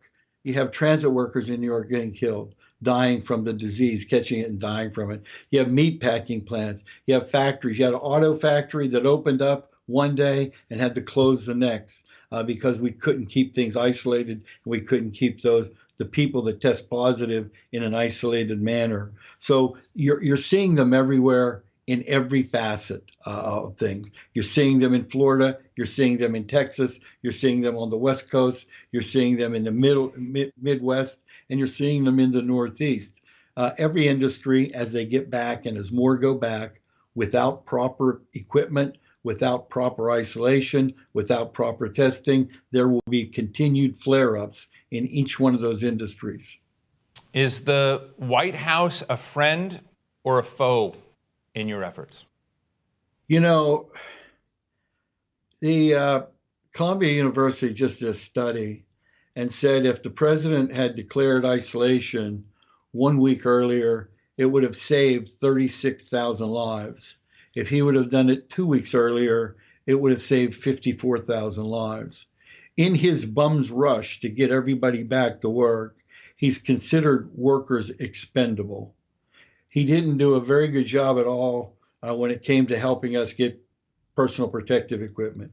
We've asked him to help us get a standard so that employers know what to do and employees can feel safe that they are protected when they go back to work. He did nothing. His agency didn't even respond to us. And so in this whole thing, I'd say while he's looked very, very strongly at getting the economy back, that's been his sole focus. And he's been willing to sacrifice workers and make us expendable in the process. I am not.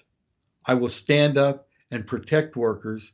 Every single one of them deserves the right to a healthy and a safe place to work.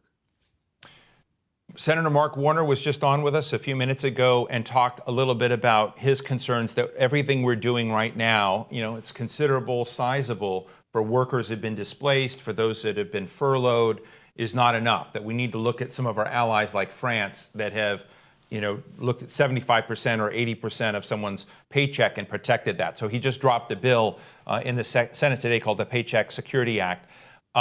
Is that something you support? Absolutely. But we support HEROES Act too. And here's why.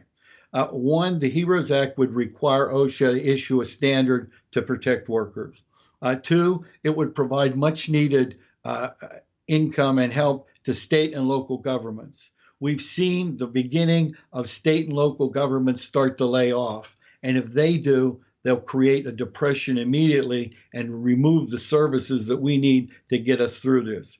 It would help those 13 million workers out there who have lost their health care get their health care back through COBRA payments for 9 months. It would extend the unemployment payments plus 600 through January 31st, which is a much needed thing. It would help the pensions. Our pension system was in a crisis before the pandemic. The pandemic worsened it. We need to have some help for multi and single employer plans so that those 35 million people who get their retirement income from a pension plan aren't hurt and don't lose their retirement income. So we're pushing that, and it needs to be done. But I need to say this, neither the CARES Act or the HERO Act is really a stimulus bill. They're intermediate steps to stop the hemorrhaging and prevent the economy from simply collapsing.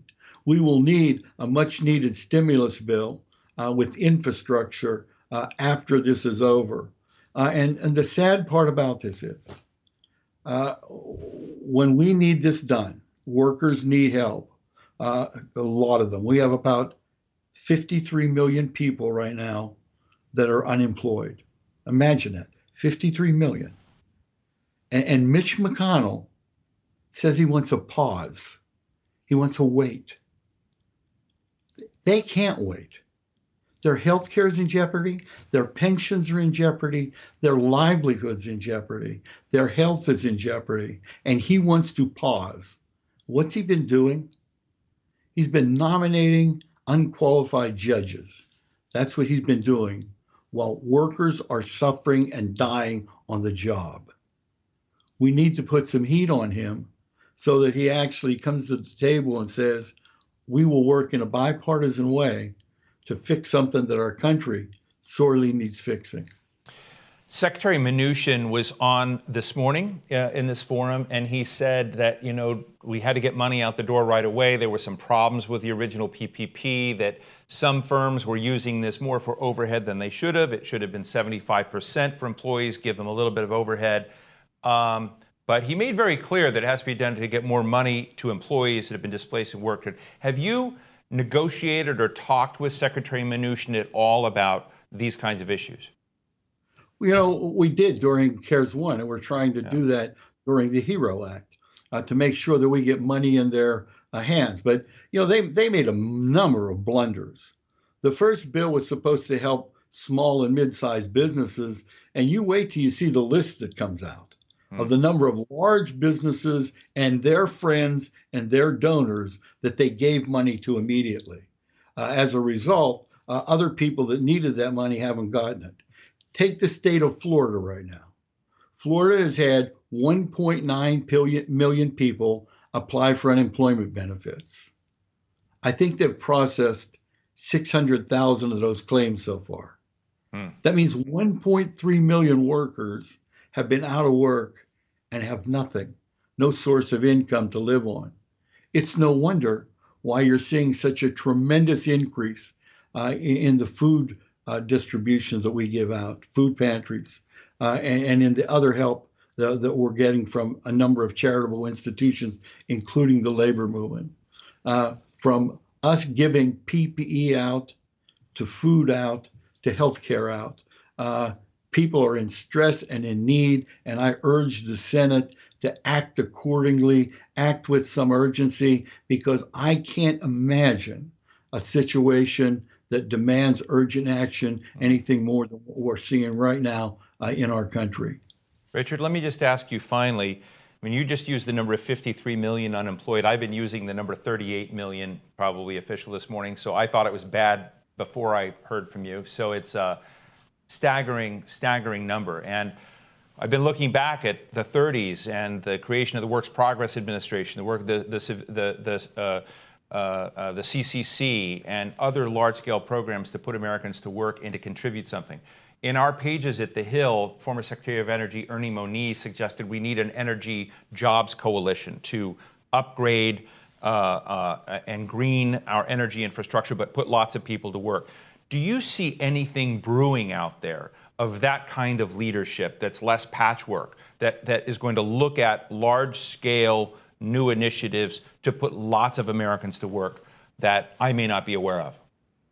Well, it's interesting that you said that, because we have formed a partnership with Ernie Moniz himself just a few weeks ago to do that, to create clean jobs and good jobs, because it's not enough to just create new jobs if they don't pay anything, or people can't get into the middle class with those jobs. So we're combining together to do that. In addition to that, we've talked with and been part of coalitions with the Chamber of Commerce and others in the past to do a massive infrastructure bill in this country. One that would help the environment, for instance, fixing water leaks. There are cities right now that lose 20% of their clean water. There are gas leaks and gas lines.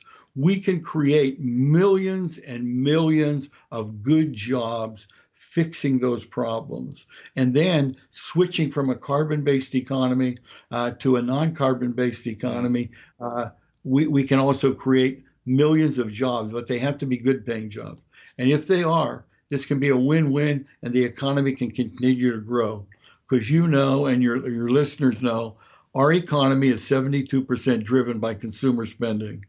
If consumers don't have money in their pockets, they can't create demand. If they don't create demand, everything falls. That's why the program that you talked about a few minutes ago, an income guarantee level, whether it's 80% or 100% of their income guaranteed for a long period of time, is absolutely essential here, so that we can keep demand up and don't have the economy completely disintegrate.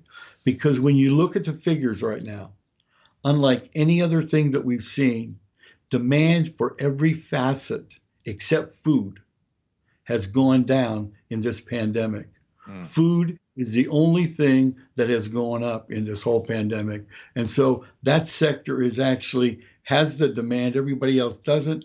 We need to have that program, get unemployment in people's hands, take care of their health care, guarantee their wages, and force those companies that get that money to keep people on the payroll. Here's the last thing that I'll give you. Even though we have 53 million people unemployed, and here's how we got there. 39 million people unemployed in the last 9 weeks. We had 7 million before it started, so that takes it to 46. The studies show that for every 10 people that get accepted for unemployment, 3 or 4 others don't. So that takes you to 50 to 53 million. But that's only part of the story, because even there's a number of other people out there that are still working, but the number of hours that they work has reduced. So much so that the take-home pay for this April was less than the take-home pay for last April. Right. Well, we'll leave it there. Thank you very much for joining us today. Richard Trumka, president of the AFL-CIO, thank you for joining us. Thanks for having me. And now we have a quick message from one of our sponsors, Wells Fargo.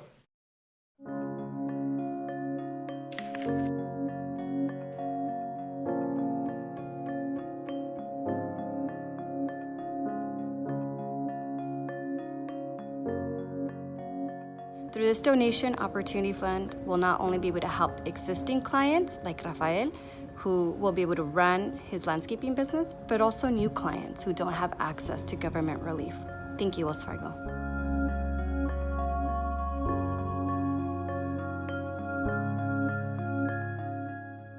This is our operation inside Hudson Yards with our friends of Related and the help of Wells Fargo. Take a look. Very big space. Here we are feeding nurses, doctors, National Guard in front of the Javits Center.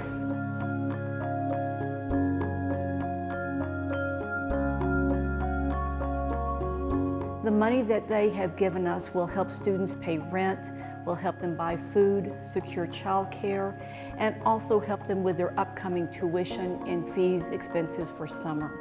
So it's a game changer.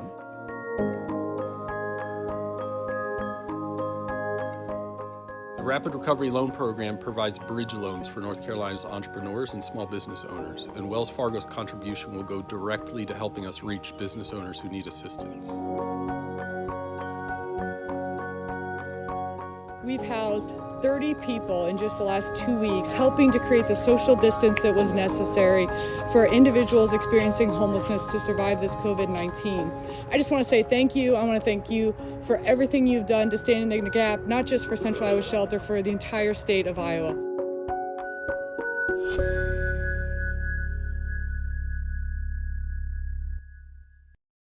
That brings us to the end of our first session. A big thank you to Wells Fargo and Siemens for their support and all of you for attending today. And we'll look forward to seeing you in a bit. That's a wrap for now, but we're going to be back at 1:30 p.m. for our second session. How can we help small business navigate the new normal? We have people like Tom Colicchio. We've got the CEO of GoDaddy, the CEO of Mozilla. It's going to be an incredibly interesting and powerful forum. I'll also be speaking with Senator Ben Cardin, Congressman Will Hurd, and others. Take a break, grab lunch, and we'll meet you right back here soon.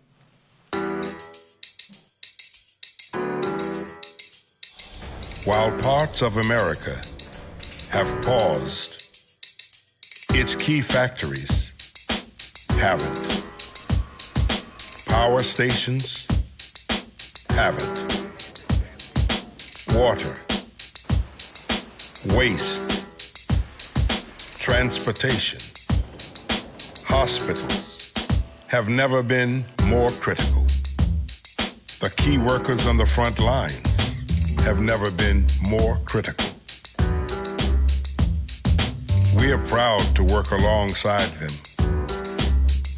to keep the technology we all rely on moving.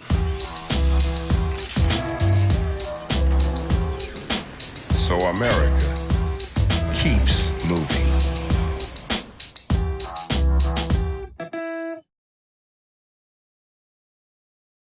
Hello and welcome. I'm Steve Clemons, Editor-at-Large of The Hill.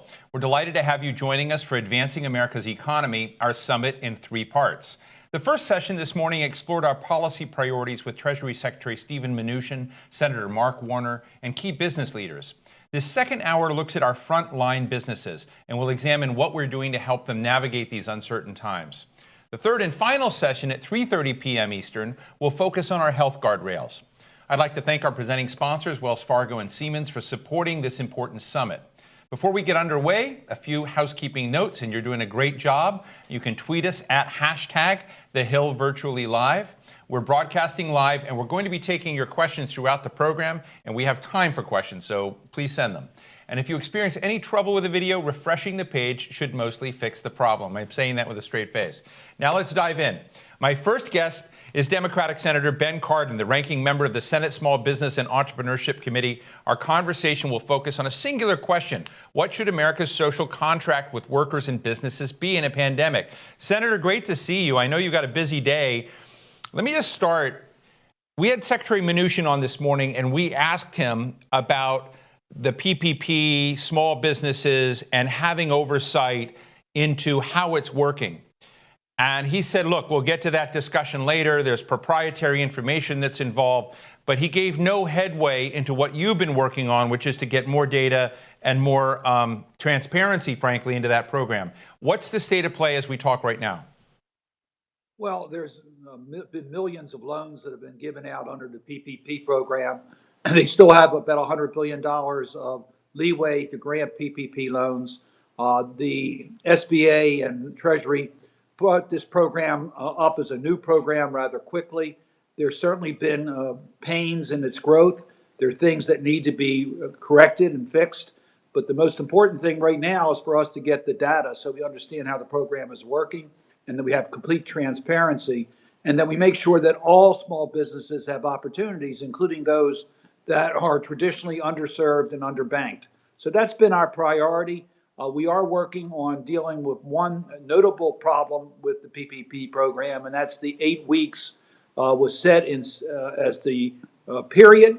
That presents certain challenges because we thought the economy would be performing a lot better by now than it is.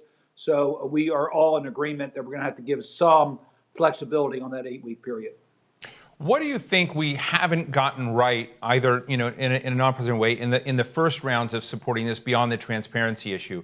Were there parts of the way this was designed? Because later in this session, I'm going to have, for instance, the CEO of GoDaddy. They do domain registrants. They have lots of insight into micro businesses and micro ventures in the country. And they said, hey, there's a whole other realm of business activity out there that this didn't hit. Is that something you have to take another look at?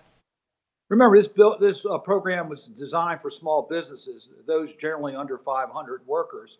So it was aimed at getting to smaller businesses because they don't have the resiliency or the cash or the liquidity in order to deal with a pandemic like larger companies have a better capacity. I think the program's main purpose was to get money out quickly, and it did that.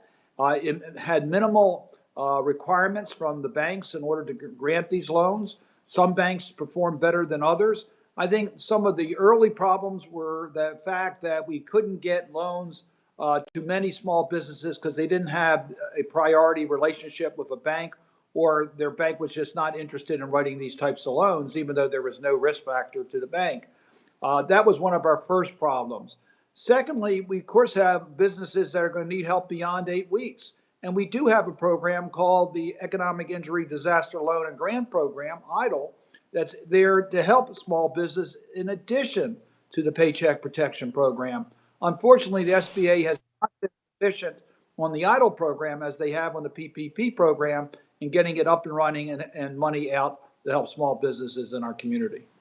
Do you think it was a mistake, Senator, to put all of this on administratively onto the SBA? Donna Shalala, who was on my show the other day, said, why didn't we use institutions that were used to getting money out the door like the IRS, or find other institutions of government that knew how to manage that kind of scale, that the SBA wasn't designed to do this? Was that one of the flaws in the approach?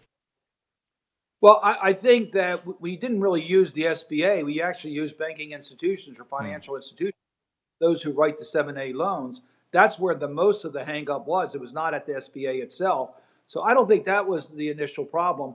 Clearly, on the EIDL program, the SBA has not performed at a level that they need to perform at. So we are not satisfied at all. As far as using a different institution, we could have, but quite frankly, the money got out quickly. The loans were processed rather quickly for a new program.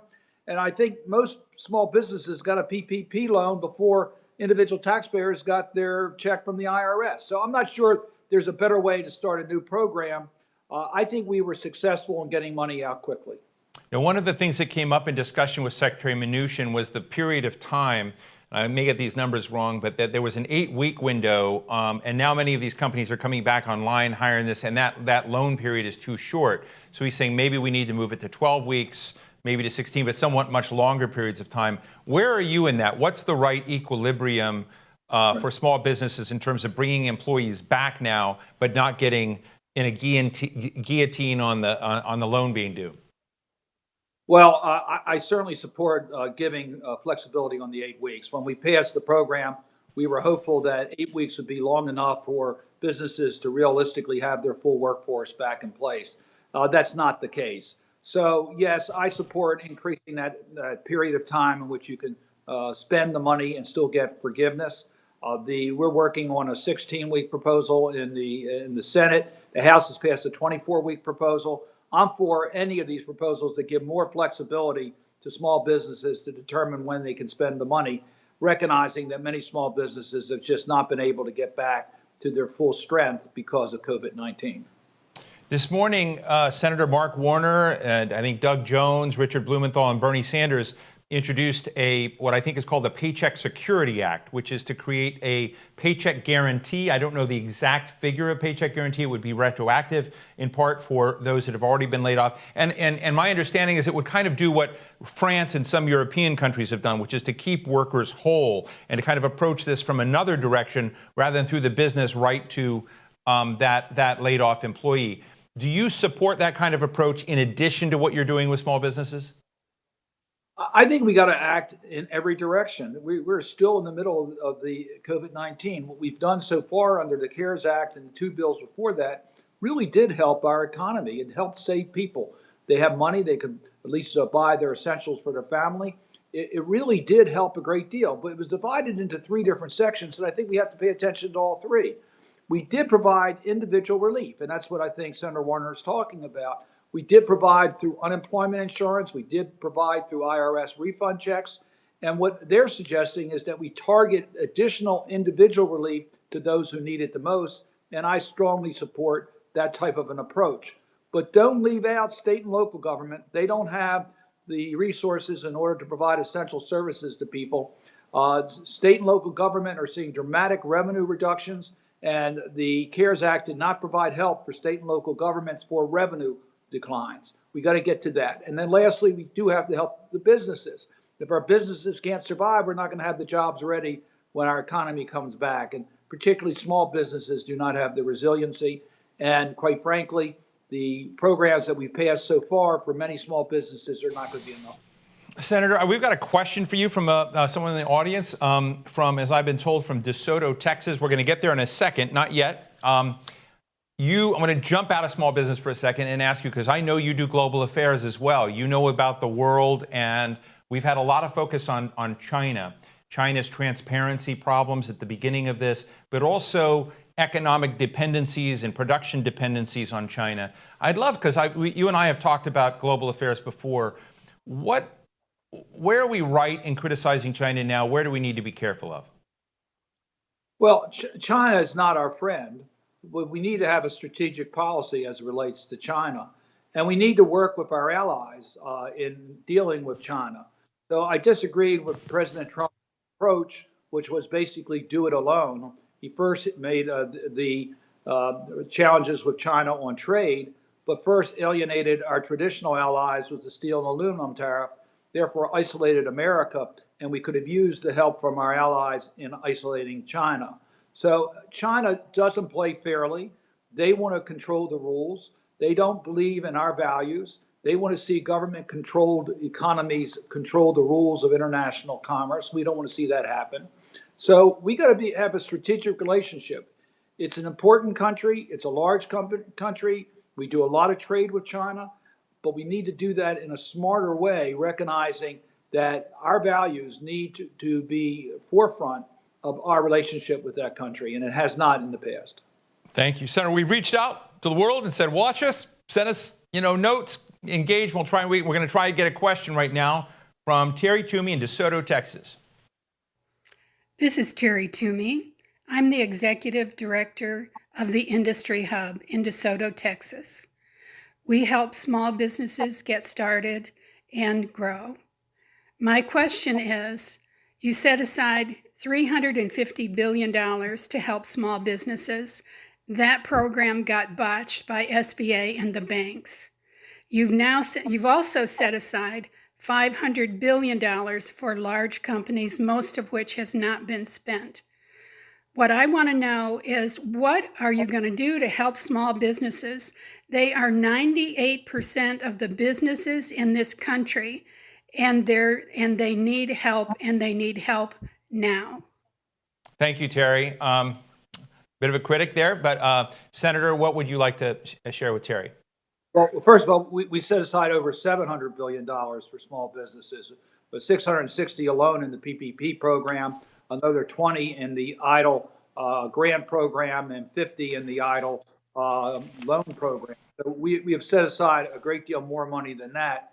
We are somewhere around 5 million loans have been given out to small businesses under the PPP program. That's a large number. It's close to $500 billion that's gone out. Much of that money will be forgiven under the terms of the Paycheck Protection Program. We've given out another $10 billion in EIDL grants. So I think we've been trying to be mindful of that point. I've talked to a lot of small businesses that looked at what we've done at the national level as a lifeline to keep them afloat. Do they need more help? Absolutely. But the next round should be targeted to those businesses, small businesses that really need it. The smaller of the small businesses, those in traditionally underserved communities, those who have had dramatic revenue losses. We couldn't do that on the first round because we wanted to get money out quickly. I think we now can be a little bit more discerning on how we target money to those small businesses that really need help. What are the and thank you. And let me just ask you real quickly. You know, in the broad side of getting America's social contract right, I've talked to a lot of people this morning and previously that when a crisis comes and we all try to rush in and save it, it's not just about recovery and getting back to where we need to go. It's about restoring America, advancing America, changing the social contract, strengthening. Can you give me 2 or 3 just things that you think we can do better than we did before that changes the confirmation? We would have called this, you know, the National Forum on Recovering, but we didn't. We called it the National Forum on Advancing the Economy. So I'd love your just finally your last couple of thoughts on how we can change our frame. Well, it's a great question. And one of the reasons why we want to help small businesses is they're going to find out a way to do things better. They're more innovative than large companies. They create jobs. And when we come out of COVID-19, our economy is going to be different. And we need businesses that can adjust to the realities of post-COVID-19. And we really do believe that small businesses can help us lead in that direction. Secondly, when we look at programs that can really help generate jobs that we're going to need, a lot of people are not working. We've got to create jobs. Let's look at infrastructure. There's strong bipartisan support for roads, bridges, transit systems to improve connectivity through the digital divide, on broadband, to deal with water infrastructure. That will not only create jobs, but at the end of the day, we're going to have a more resilient society in order to deal with the challenges of our community and the global competition. So I hope that we'll come together very shortly on a very robust infrastructure package that will help us create the jobs and the type of community that we're going to need when we get out of COVID-19. Well, Senator, it's great to see you. You're my senator because I live in Maryland. Thank you so much, and it's great to always enjoy spending time with you. Thank you for your insights. Really appreciate it. My pleasure. Good to be with you. Good to be with you. Stay well. The pandemic has shaken us as a nation, but can it also give us the strength to unite and recover? Steve Case, one of America's most famous entrepreneurs, is here to talk about economic recovery and the shape it could take. And I should tell you all, you know, you got a lot of time on Amazon right now. Go buy The Third Wave. It's a great book, and it's been defining for me. Steve, great to see you today. Oh, it's right behind you. There it is. Like I was going to give you like a product placement. I know you couldn't depend on me, right? So it's a great book. But Steve, we are in a horrible time. I mean, I'm somehow, I try to bring a little levity into things, but there's carnage out there. There are problems out there. We're having, when you think $3 trillion, that's $10,000 per head in the United States, folks. And I know you've been critical thus far that we're not hitting some of the right corners. In my question to Senator Cardin, like, how do we not just recover, but we do better, that we plant new seeds? So give us your take and your criticism on how we're approaching it. Well, I do think the administration and Congress worked quickly to put programs in place, the CARES Act, PPP, things like that. And I think that was terrific. But right now, there's probably a little too much focus on the small businesses, a little too much focus on the big businesses, the Fortune 500, and frankly, not enough focus on the young, new businesses, the startups. And the reason that's important is that they are the major source of jobs in this country. It's not the small businesses, not the big businesses in terms of net job growth. It's these young companies, some of which turn out to be large. Can I stop you right there just for a second? Because you're saying something very important, and it goes past people. It's taken me a while to learn it. Micro businesses, new startups, new entrepreneurs, that doesn't fit in the language and architecture of small business. Can you, just for our lay audience, just tell us about those distinctions? Well, again, small businesses are critically important, and we're seeing that right now during this crisis. A lot of restaurants that we rely on and Main Street businesses, cleaners, other kinds of things are in real trouble. And so having support for them does make a lot of sense. But the issue is, you take a step back, if you look at small business in aggregate, it accounts for a lot of jobs, but not a lot of net job growth. And the reason for that is one restaurant goes out of business, probably replaced by another restaurant, probably will employ about the same number of people. Similarly, the big business, our largest companies, Fortune 500 companies, account for a lot of jobs, but don't count for a lot of job growth. Some companies like Amazon are growing and adding employees. Other companies like General Electric are declining and losing employees. So as a sector, neither small business nor large business really drives the job growth. It is young business, not just tech startups, every form of startup. And it can't just be in places like Silicon Valley where most of the venture capital is. It has to be all over the country. So we really have to level the playing field, spread the capital to more entrepreneurs in more places, so we have a more inclusive innovation economy. And that's one of the opportunities coming out of this crisis. Obviously, there's terrible problems, but one silver lining is maybe this is that tipping point moment where things like the rise of the rest will accelerate. There will be more venture capitalists paying attention to what's happening in places in the middle of the country, not just in places like California or New York. Well, you and I actually did drive together through a number of these cities, 5 cities in the Midwest, and you've done lots of them since then, since that was quite a while ago. And I was amazed to see the level of entrepreneurship, the crazy, cool ideas that were out there that was going on. And I don't think the American public knows what's going on there. What do those folks need that this time can help provide? Well, they need capital, they need talent, and they need a culture celebrating entrepreneurs. On the capital point, right now, venture capital, if you look at the data, 75% of venture capital goes to 3 states, California, New York, and Massachusetts, 75%. A state like California alone is 50%. A state like Ohio, Michigan, Virginia, Pennsylvania, all about 1%. So as a result, the entrepreneurial people in those places often feel like they have to go to Silicon Valley because that's where the money is, that's where the capital is. So we need to back entrepreneurs wherever they are, building companies all across the country, creating jobs all across the country.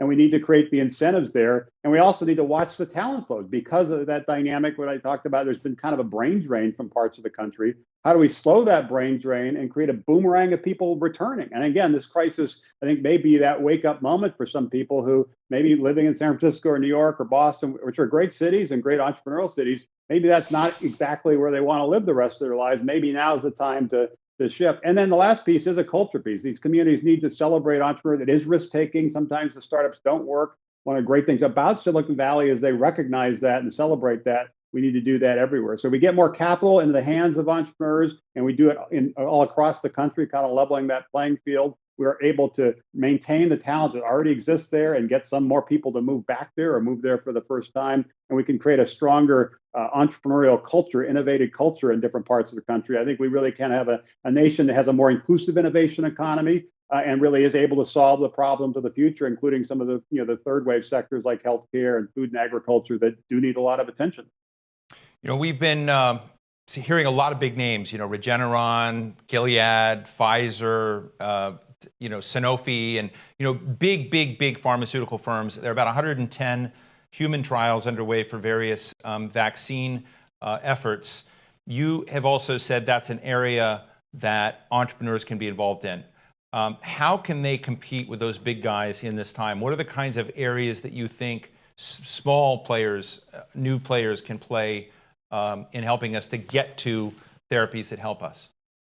Well, startups all across the sectors, but certainly in healthcare, biotech, things like that, often do have the ideas, do have those innovative breakthrough kind of think out of the box kind of ideas. So, of course, the government needs to move quickly to find things like a vaccine. And of course, relying on some of our biggest companies to do that should be part of the answer. But let's not lose sight of the startups. So I hope the government, as part of this effort, will direct some of the funding to these younger companies that may very well have the answers. And some of the previous diseases we've dealt with the last few decades, often it was the startups who had those ideas. And I also hope as they put in place things like the Main Street Lending Program, they change it to make sure it can be helpful to startups. There are some provisions there. For example, you have to be profitable to be able to tap into that program. Well, most startups aren't profitable. They're investing to come up with new ideas and grow. So allowing startups to participate in that would be helpful, and making sure some of that is directed to these rising cities, these rise of the rest cities, Pittsburgh or Cleveland or Ann Arbor, not just San Francisco or New York or Boston. So I think good progress in doing this crisis and recognizing the government had a role and had to step in quickly. But we need to, of course, we need to keep focusing on the small business. Of course, we need to keep focusing on the big businesses, but let's not lose sight of the big job creators in this country, which are those new young businesses, the startups. And let's make sure we have policies at a state level and also at a national level that really recognize that, so we can launch the companies of the future, the industry of the future, the jobs of the future, and do that all across the country not just in a few places on the coast. Steve, in our last minute or so, I thank you for your candor in all of this.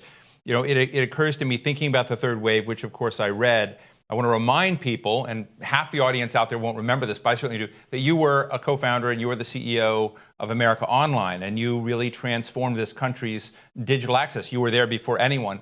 And when you read the book, there were so many near-death experiences for you and the company. And I think a lot of people out there in businesses are having near-death experiences today. And I would love to get your insight, because this band is for them. This band is for workers, it's for entrepreneurs, it's for business people, it's for delivery folks. I'd love to get your insights into, after you answer your phone, into staring into the abyss of disaster. What can you share with them from your own experience? Well, entrepreneurs change the world, but sometimes those revolutions happen in evolutionary ways. That was, as you say, the case with AOL. It took us 10 years before we finally made it. When we started in 1985, only 3% of people were online, only online 1 hour a week. Now, of course, we're living in a world where people are online all the time, so it's changed dramatically. But there were times where we almost hit the wall. We almost went out of business because we couldn't raise the capital. We couldn't get the right partnerships. So perseverance is one of the critical lessons. I think people are seeing that through this crisis. And also recognizing this is a moment. There's an acceleration of some trends around telehealth, around distance learning, certainly around work from home. Many other sectors of the economy, important aspects of our lives are changing rapidly now. And those changes, in many cases, are going to be permanent, which create enormous opportunities for entrepreneurs. And we need to celebrate them, encourage them, and fund them, and do that all across the country, not just in places like Silicon Valley. There is an important role we all can play in backing these entrepreneurs. There is a role at the local level with mayors and governors and putting the right policies in place around economic development, not just to get big companies to move, but to help launch small companies that can become big companies. We all have a role to play if we're going to continue to maintain our lead as the most innovative entrepreneurial nation in the world. We have to do it in a more inclusive way. We have to level the playing field, make sure everybody everywhere really does have a shot at the American dream. Well, just in closing, I want you to share the proverb you shared so many times with me before we close you out. Yeah, it's a great African proverb. If you want to go quickly, you can go alone. But if you want to go far, you must go together. I think that's the spirit of entrepreneurship. It's a team sport. You got to work together, a lot of partnerships, knit together a tapestry of alliances, deal with different kinds of policy issues. It's a hard, mountain to climb. But if you have that mentality of not just going quickly, but going far, and establishing the partnerships to really make revolutions happen, really anything is possible. And that's the great thing about this country. Well, Steve Case, founder of America Online, CEO of Revolution, thanks so much for joining us today. Thanks, Steve. I am now joined by one of the most tech-savvy members of Congress who has a nuanced argument. It's not enough to recover. America's society and economy need to be advanced. There's Congressman Will Hurd. I want to give him credit for helping me to name today's forum, Helping to the Hills do it. Eventually we're going to do Road to Recovery. And I said, no, not recovery. We got to do about advancing the American economy. It's a very different frame, and I think it's important. So Congressman Hurd, Will, we're friends. I want to acknowledge that. Thank you for giving us that idea. But why don't you share with us for a minute how this pandemic has helped you think about recovery/advancement? All right. For me, that word recovery means go back to a place that you've been. And I want us to go be better when we get out of this. And one area that we can be much better is when it comes to technical modernization.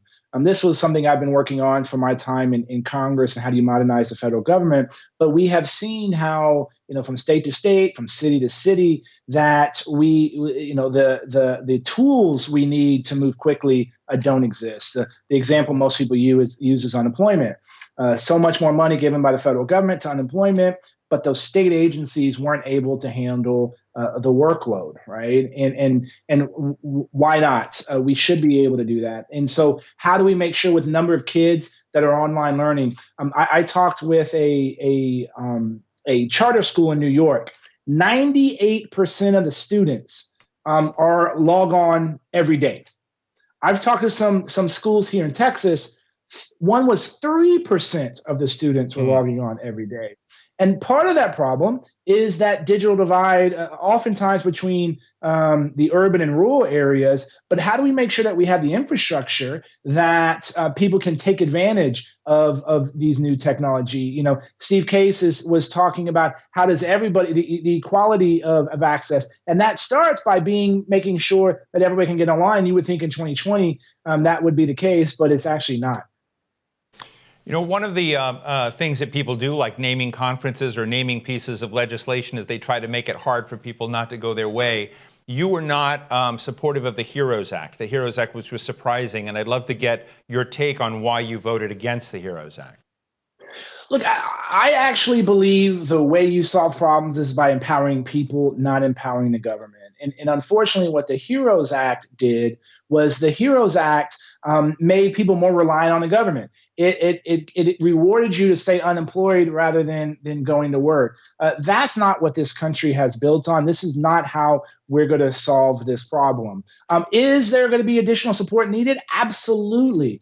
Cities and states, we all know the holes that their budgets are going to have. My home state of Texas, they're probably going to have a $40 billion, that's with a B, hole in their budget. That's going to impact the ability of the state to provide services to constituents. So there's going to need to be some help there.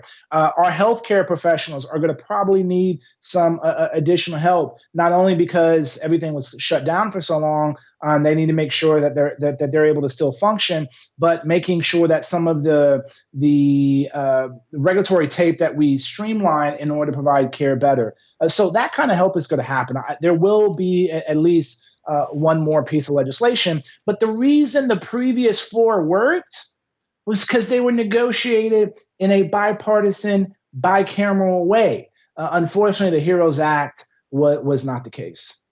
You know, you shared with me in the Hill the other day an astonishing thing I just didn't know, because I just assumed there weren't enough tests everywhere. But in part of your district, which is huge, San Antonio, and there's a testing facility and a testing producer there. So you've got more tests than you need, and people aren't showing up. I'd just love to get your insights, because, you know, as you kind of look at the country in this very uneven patchwork, both about the availability of tests, where you've got to have doctors' referrals and all this other stuff, but then you just can't get it. But then we all know we're going to need ever-present testing. As you talk to your colleagues in Congress, how do we get there? Because that's also got to be part of today. How do we get to ever-present, all the time, right, over and over and over again testing until we have a vaccine? A lot of this conversation actually has to happen at the local level. The way public health works in the United States of America is it's ultimately a local issue. If your city's big enough, the city is responsible for it. If you're in a rural area that's not very large, then you have a state entity that's responsible for that. That's how public health has been designed in the United States of America. And so my hometown of San Antonio, because the city, the county, and the state is cooperating very closely, you are able to see things move faster than in some other areas. I oftentimes think folks want to just point to a federal solution, a one-size-fits-all solution to our problems. That's not the way we're going to solve this, but that also means the problems are actually localized, and you have to address those local problems. I got involved in a testing issue in South Carolina, of all places, because some of the local entities weren't talking to folks. FEMA here in Texas is doing a pretty good job of making sure they have an understanding of what the needs in the state are. And my district is 29 counties, 2 time zones. It takes 10.5 hours to drive across it. One end is San Antonio, 7th largest city in the country, almost 2 million people in the area. And then you have El Paso. Now, El Paso is having different problems than San Antonio is, but they're able to work with the states in different ways. And so I think that's why we're not seeing some of the problems that we're having in other places. But you're right, increased testing, the increased ability to do contact tracing, the fact that everybody knows what contact tracing is now. Google and Apple just announced their app that can be downloaded. But guess what? This is going to be a tool that's going to be implemented by these regional entities in order to make sure if you do get sick that you're able to notify people in a quick way. Why in 2020 are we basically relying on that old yellow card that tells us whether we've gotten a shot and it's some doctor's chicken scratch. Right? Like that's how we're doing public health right now in the United States of America. And we should be having some more technological solutions, and we can have that technological solution and protect privacy at the same time. And it starts with saying, as an individual, I own the data, and I get to decide what I do with that data and who I share it with and who ultimately has access to it. Well, in a few minutes, I'm going to have the chef Tom Colicchio on, and Tom has been, I know you're a foodie, so you know what he's been doing to really focus a spotlight on restaurants, restaurant workers, food, nutrition, what we need to do. And honestly, before I began doing these coronavirus interviews every day for The Hill, I had kind of underestimated how staggeringly large that is as both a part of the economy, how important it is to vulnerable communities, how it is important to the middle class of America. And I know you've been doing some work in your district on food and provision there, and I want to give you an opportunity because Tom Colicchio is going to come up here and he's going to probably whack a lot of what government's doing. But let me just ask it this way. What haven't you folks in Congress been able to get right yet when it comes to the nutrition and food chain and restaurants and that sector? I think the ability to move money quickly, regardless of what your opinion on the PPP loans were, I think they were successful. Yes, people got access to them that shouldn't, but we were able to move, in the first tranche, $350 billion in 8 days after it being created for only 8 days. That's pretty significant. But USDA's inability to be able to get money in the hands of some of these food banks so that they can hire workers. And the problem that I've been focused on specifically is malnutrition for children and children's inability to get access to food. Unfortunately, there's so many people, so many kids, that the only time they get a square meal is at school. And so now when you have kids not at school, the numbers, and again, some of the numbers I've seen in my district, only 20% of the kids that are on free and reduced lunch are actually being able to access food through that school district. And the school districts have done Herculean efforts to make sure that they're able to still continue to provide that food to those kids that need it. Something that we were working on here in Texas with our food banks was what's called Pandemic Electronic Benefits Transfer, PEBT. EBT is basically food stamps. And so what it says is, if you have a kid that is on free and reduced lunch, we're going to put some more money on in Texas, it's called the Lone Star card, in order for you to go to the grocery store to buy food, because that's what our system is designed for. That's why you've seen an impact on food banks, where you've had in San Antonio, they've doubled the amount of families they're helping, because a lot of people that are on unemployment, they're living on savings, which that means they make too much money, so they can't go on food stamps, so they're going to food banks. And then you're having these increased lines happening there. And the food banks need more people. So why can't we hire some of the folks that are in, the restaurant business to be able to help? And we keep that economy going until we're able to open up our economy. Right. Well, Congressman Will Hurd, thank you so much for those thoughts. I hope you succeed on that. I don't know who would be opposed to it. It makes a lot of sense to me. If you've got a list of villains, send it my way privately, and we'll have our, we'll do something with it. Thank you so much for joining us. My pleasure. It's always good to be with you. The pandemic has separated us from some of our most favorite activities, as I just said, hanging out with those we love at restaurants we love. That's where I do a lot of my writing. Tom Colicchio is chef and owner of Crafted Hospitality, a very familiar face and name to us all. For the past several weeks, he's been working hard to get restaurants the support they need. He's probably the most popular speaker that we're going to have here today. Tom, thank you so much for joining us. Great to see you. I like the tweet that you sent. You sent a tweet that I had set out with all the kind of Twitter handles, and you said, this is going to be interesting. And I'm sure it was because Steve Mnuchin was at the head of that. So let me just start out. You haven't been a fan of some of what the government's done. You think we've gotten a lot wrong. And I would love to give you an opportunity to help us know how to begin shifting to solving the problems that you're seeing on the ground. Sure. Well, let's take Steve first. Thanks for having me. Let's take restaurants first. It's not that I'm not a fan of what the government is doing to help restaurants, but in terms of PPP, it's helpful for a business that is open. Maybe they're depressed by 20%. They laid off a few employees. They can hire them back. Their entire payroll gets covered for 8 weeks. But restaurants that are closed, PPP doesn't help us at all. I was glad to hear Secretary Mnuchin in one of the earlier sessions say that Congress needs to vote on this issue. There is a standalone bill where PPP will get pushed out to 24 weeks. No additional money, but just pushed out to 24 weeks. Because right now, for me to use PPP, I have to spend it all by June 30th. I won't be open by June 30th. And so that's not really helping small businesses. Yes, it's taking money and filtering it through my restaurant to my employees, which is fine, but it's not helping us get open.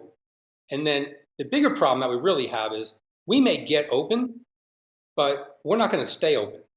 And so my concern is that when restaurants start to open up, we are opening up into a very depressed market. The restaurants move at least half their seats. And the question isn't even when we open, it's when the public is actually comfortable going out to restaurants and dining, walking into a restaurant where the bartender and waiters have masks on. It's not a good look where disinfectant is in the air. And so people are going to be nervous about that. And so if we open up and we're doing 20 to 30% of our business, we will lose money every day we open up.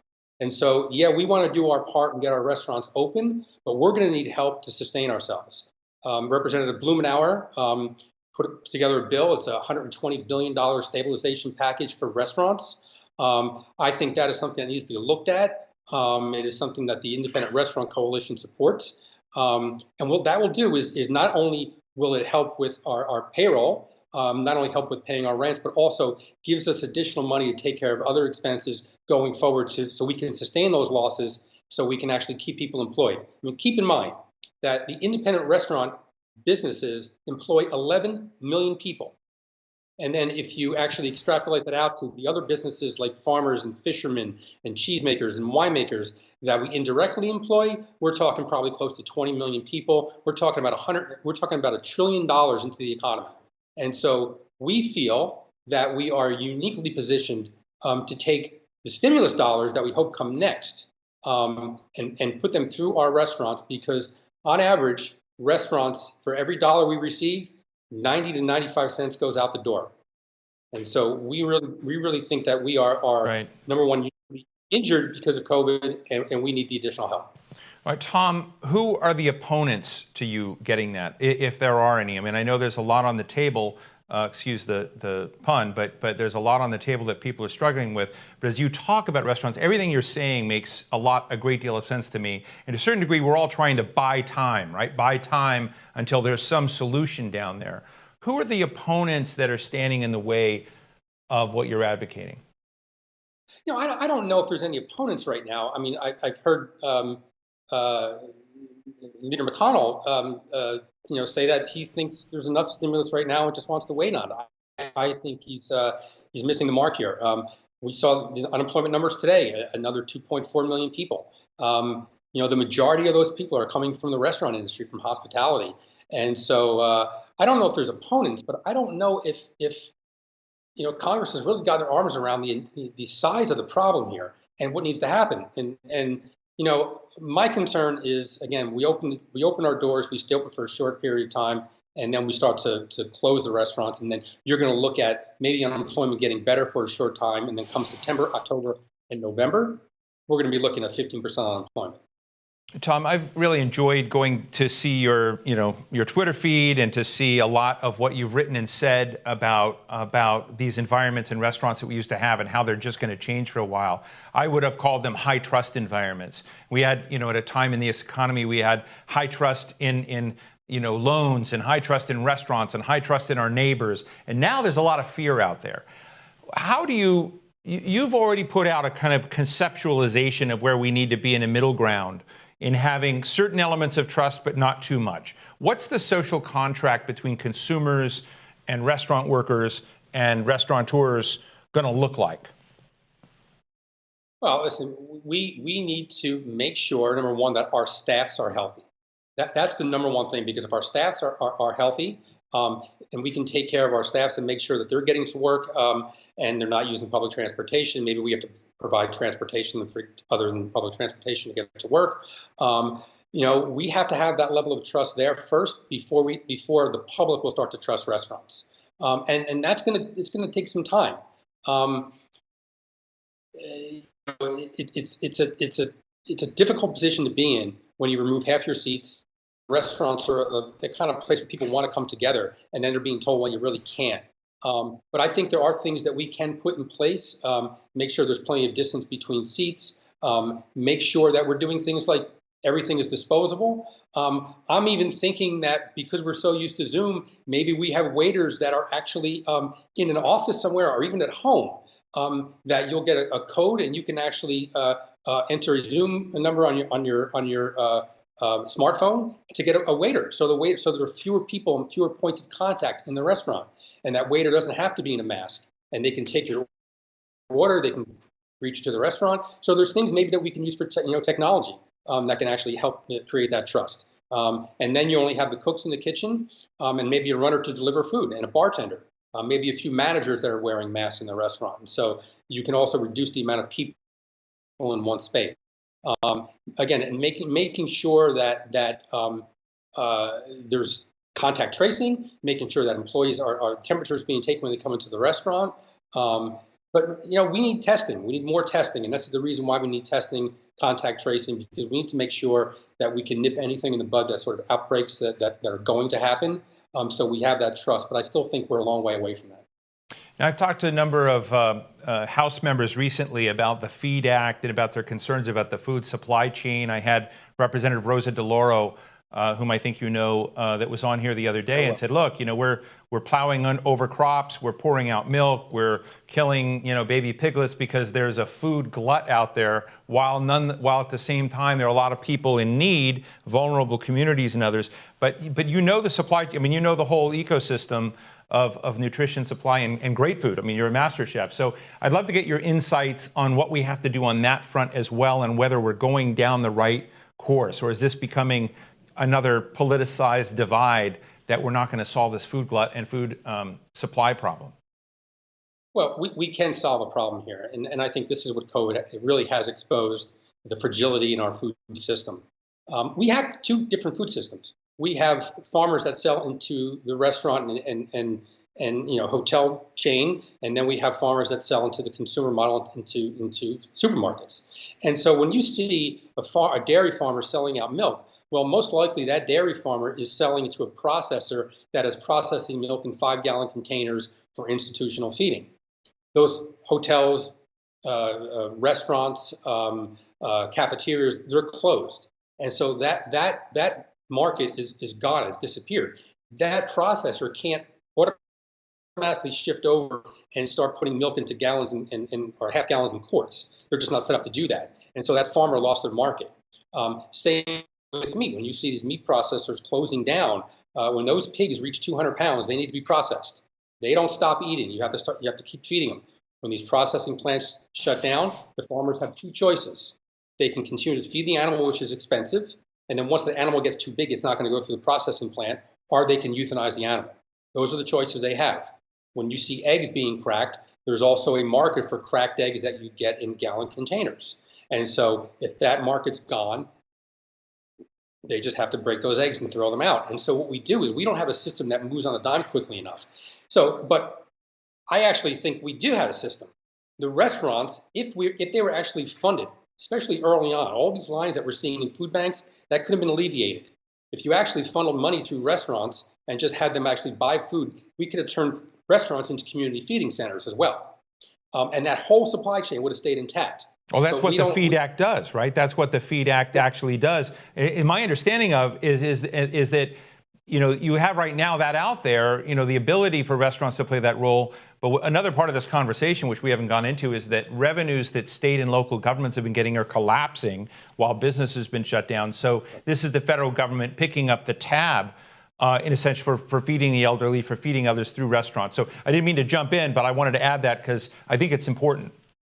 Well, they do anyway. Through the SNAP program, they're actually doing that. And so, again, the SNAP program, food stamps, and Representative Hurd touched on this a bit and got a few things wrong. Tell me what he got wrong.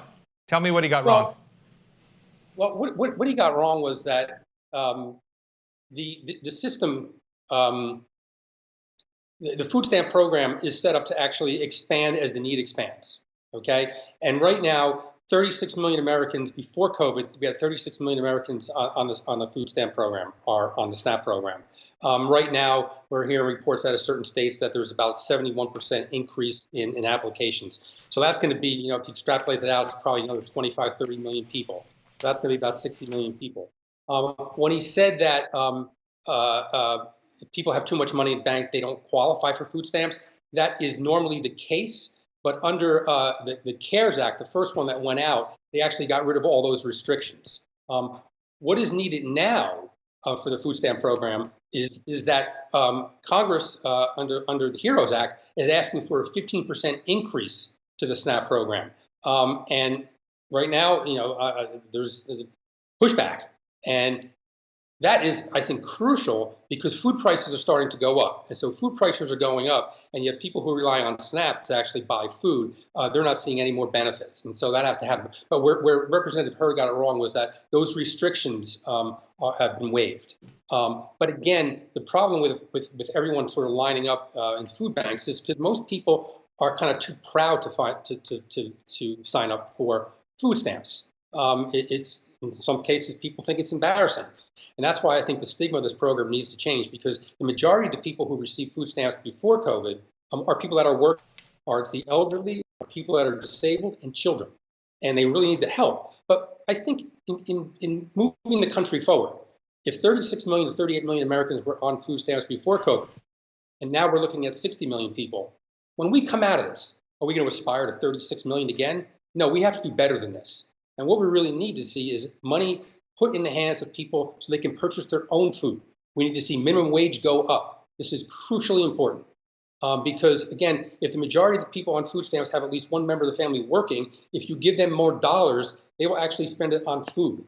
And so the myths around people who are abusing the system, the food stamp program has one of the least amounts of abuse in the system out of any other government program. And so, we got to do better, but we don't need to aspire to have more people on food stamps. We need to aspire to have more they can purchase their own food for their families. Right, Tom, I don't want to make you responsible for fixing all these issues, but I love your insights. And just finally, in the last 2 minutes, it goes right to the issue you were just talking about. Some time ago, I looked at the city of Baltimore, and you can go to different zip codes or different parts of Baltimore, and there are differences in age longevity of 20 years. You can go across a line, and your average lifespan in one place is 20 years different than others.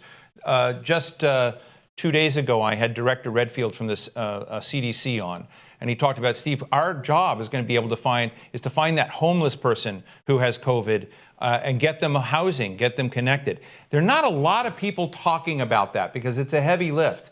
And just while I have you, because you're already thinking about that, how do we do more than we're doing now? How do we change our frame to really reach those people, not just talk about it, but recognize that we need to transform some of these big problems, pre-existing conditions in the country, if you will, and be serious about them?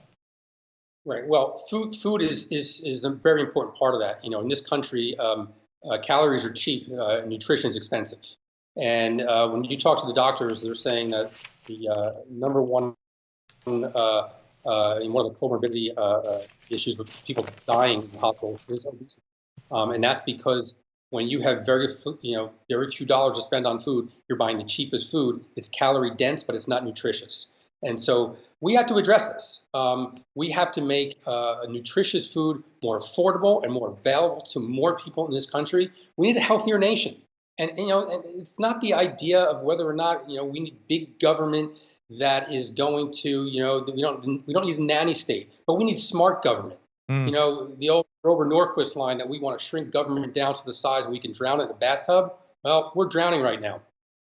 We don't need big government. We need smart government, government that is responsive to crises, government that's responsible to people who are in need. Because there are people in this country that are in need, and more, and it's happening every single day. And I think we can do better. And again, I agree with you, Steve. We have to actually look at some of the issues that are going to push this country forward, so we don't go back to what we were. We actually can strive to be so much more, so much more than we are right now. We need infrastructure projects, and the infrastructure projects are also food projects. Every single thing that I hear, whether it's healthcare, that's also a food issue.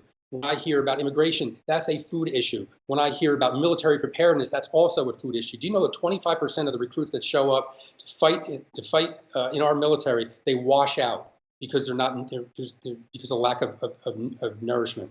And so many of these issues go back to food. But listen, we could do so much better, and we're going to have to on the other side of this to have a stronger country. Well, Tom Colicchio, thank you so much. I also appreciate the many things you're doing to reach out to people, help them with recipes, all that. I wanted to keep this serious and on point because you're doing some heavy lifting out there. It's a real honor and privilege to have you with us today. Thank you so much. Thank you, Steve. I appreciate it. Okay. The worst of times bring out the best in some of us. This resilience is at the core of the American spirit. There are heroes all around us trying to help make sense of the uncertainty that surrounds us. Now for our panel.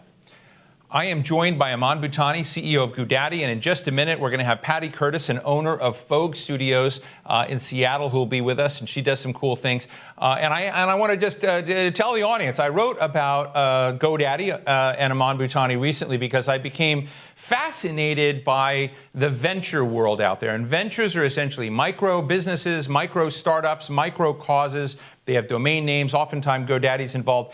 And it's just an incredibly rich environment that we never talk about in Washington. So, Aman, and Patty, welcome. I'm glad to see you on with us as well. Thanks for having me. Give us a picture of what your team at GoDaddy has found and what you want this town that I'm in now, Washington, D.C., to know about it. Steve, thanks for having us on the show. As you know, at GoDaddy, our mission is to make opportunity inclusive for all. And we're so excited that we're talking about Venture Forward today, which is the study that you're excited about, that we're excited about. And what it does is that it brings data forward about companies that have been hidden for years and years and years. And these companies are the micro businesses where it's often the single individual running the business or less than 5 employees. And this is not small business like 500 employees or millions in revenue. For our customers, 50,000 is a banner year. And what defines them is not their tech savvy, it's their creativity and their resiliency, right? And what the data shows is amazing, right? Not only do these businesses form sort of the financial backbone or support the financial backbone of local communities, they actually serve the emotional needs of these people. Right? The data clearly shows that communities with more ventures, and by venture, we just mean our customers who want to take ideas online, and it may be a side hustle, maybe a nonprofit, maybe a new business that they're starting, right? But communities with more ventures recover from recessions much faster and in a more robust manner. And in good, strong economies, they add significantly to household growth of income. So, these ventures are really, really important. And what we want people in DC and leaders to know is that, as leaders, you probably know your big businesses, you probably know your medium-sized businesses, but do you know the thousands, and in fact, tens of thousands of micro businesses that are in your district? Well, if you don't, and you likely don't, go to GoDaddy.com, Venture Forward, look up your district, because these people are making the difference in terms of jobs, unemployment, how strong the local economy is. So, we want to encourage everyone to look at this data, so we're actually giving it away for free for everyone. Well, thank you. And I've become a remote fan of Patty's business before I get there. So, Patty, I've been through your website. I'm enjoying it. I'm 50 great. Plus too, and we can get. Awesome. I'll explain all that in a minute. Guess. But before, Aman, I want to ask you, what can government do to either hurt and get in the way, or what can it do to help? Yeah, let's start by what government can do to help. When you look at the programs that are set up for small businesses today, we really want to bring to the surface the micro businesses. As Patty will tell you, our customers, micro businesses, don't have the sophistication to be able to apply for these loans. They may not be eligible. They may not have banking relationships. The forms may be too difficult to do. They may not be able to repay the loan. What they need is support to have PPE, to have access. Our customers don't even know where to go to get the support, right? They may be too new to have the history that's required to get some of the money and support that's needed. So, the first step is, and this was said by a policymaker that we talked to, is that you can't create policy for something you can't see. So the first step is that we have to see these businesses and the impact they're having. And then we have to create policy where they can actually benefit from what we put out there. Aman, is there anything at all that the U.S. government has done? I mean, I know that there are about 20 million ventures in the United States. 19,999,000 except Patty. So Patty's, one more. But when you kind of look at that, have they done anything at all during this crisis to help these folks? Yeah, look, the government programs do help, but I would tell you it's not sufficient. It does not come down to the type of businesses we're talking about. It's too difficult. It's too complicated. For a lot of people, and governments will often say, well, small businesses, 500 people or less, or 200 people or less. Well, GoDaddy measures customers as 1 employee, then 2 employees, then 5 employees, right? And we'll hear from Patty soon. Take PPE, just the complexity of that process. It's too hard, Steve. Like, we need this to be simple. If we, in America, we believe about opportunity being available to everyone, we've got to make it easier for people to be able to take these things and make them work. Patty, yes. In my world, diva is a compliment. But I sort of look at you as this kind of art swirl twister in Seattle. You had a highly successful business that was very high touch, lots of people. Tell us about it, and then tell us when COVID hit, what happened. Well, we are a collective of artists. There's 37 of us right now. We're called Fogue Studios and Gallery, and we're called Fogue because we're a bunch of old fogies. We're all over the age of 50, which actually puts our average age, right? We're trying to make, being old cool. So it's Fogue, like we're Vogue and we're cool, because there's a big stigma with ageism. Now I understand. That's really cool. That's really, so. Thanks. Yeah. So thank you. Yeah, it's my little made up word. So we're called the Fogues.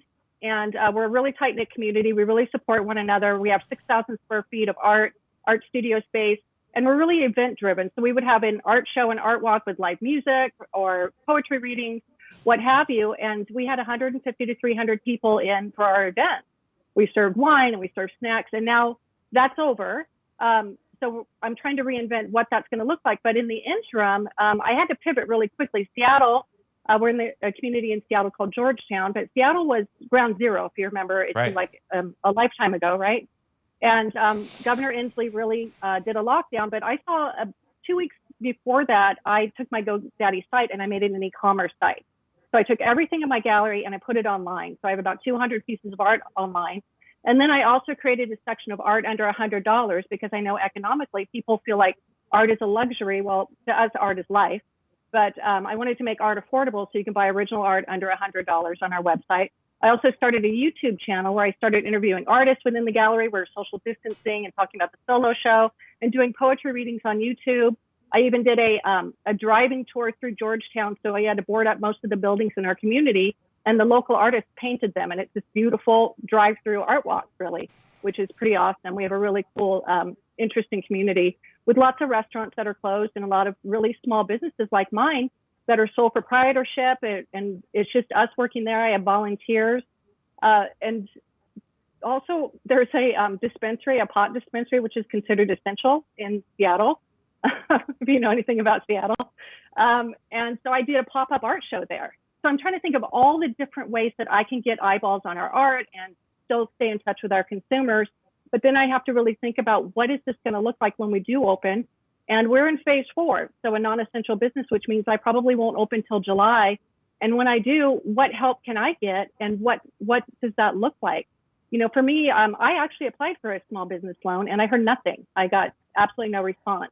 I got a small grant from Artist Trust for $1,000, which really helped to offset some of my lease payment. But, the artists have been really supportive and we really connect. We're having a happy hour Zoom call tomorrow at 4:30 with the Fogues, and trying to stay connected with one another, but also with our community, and wondering what we're going to do moving forward. And I'm okay for now, but I don't know how I'm going to be okay in the future. And that it's concerning. And I feel like we are, like Aman said, we're kind of the hidden gems of our community that people forget about. We kind of fall through the cracks.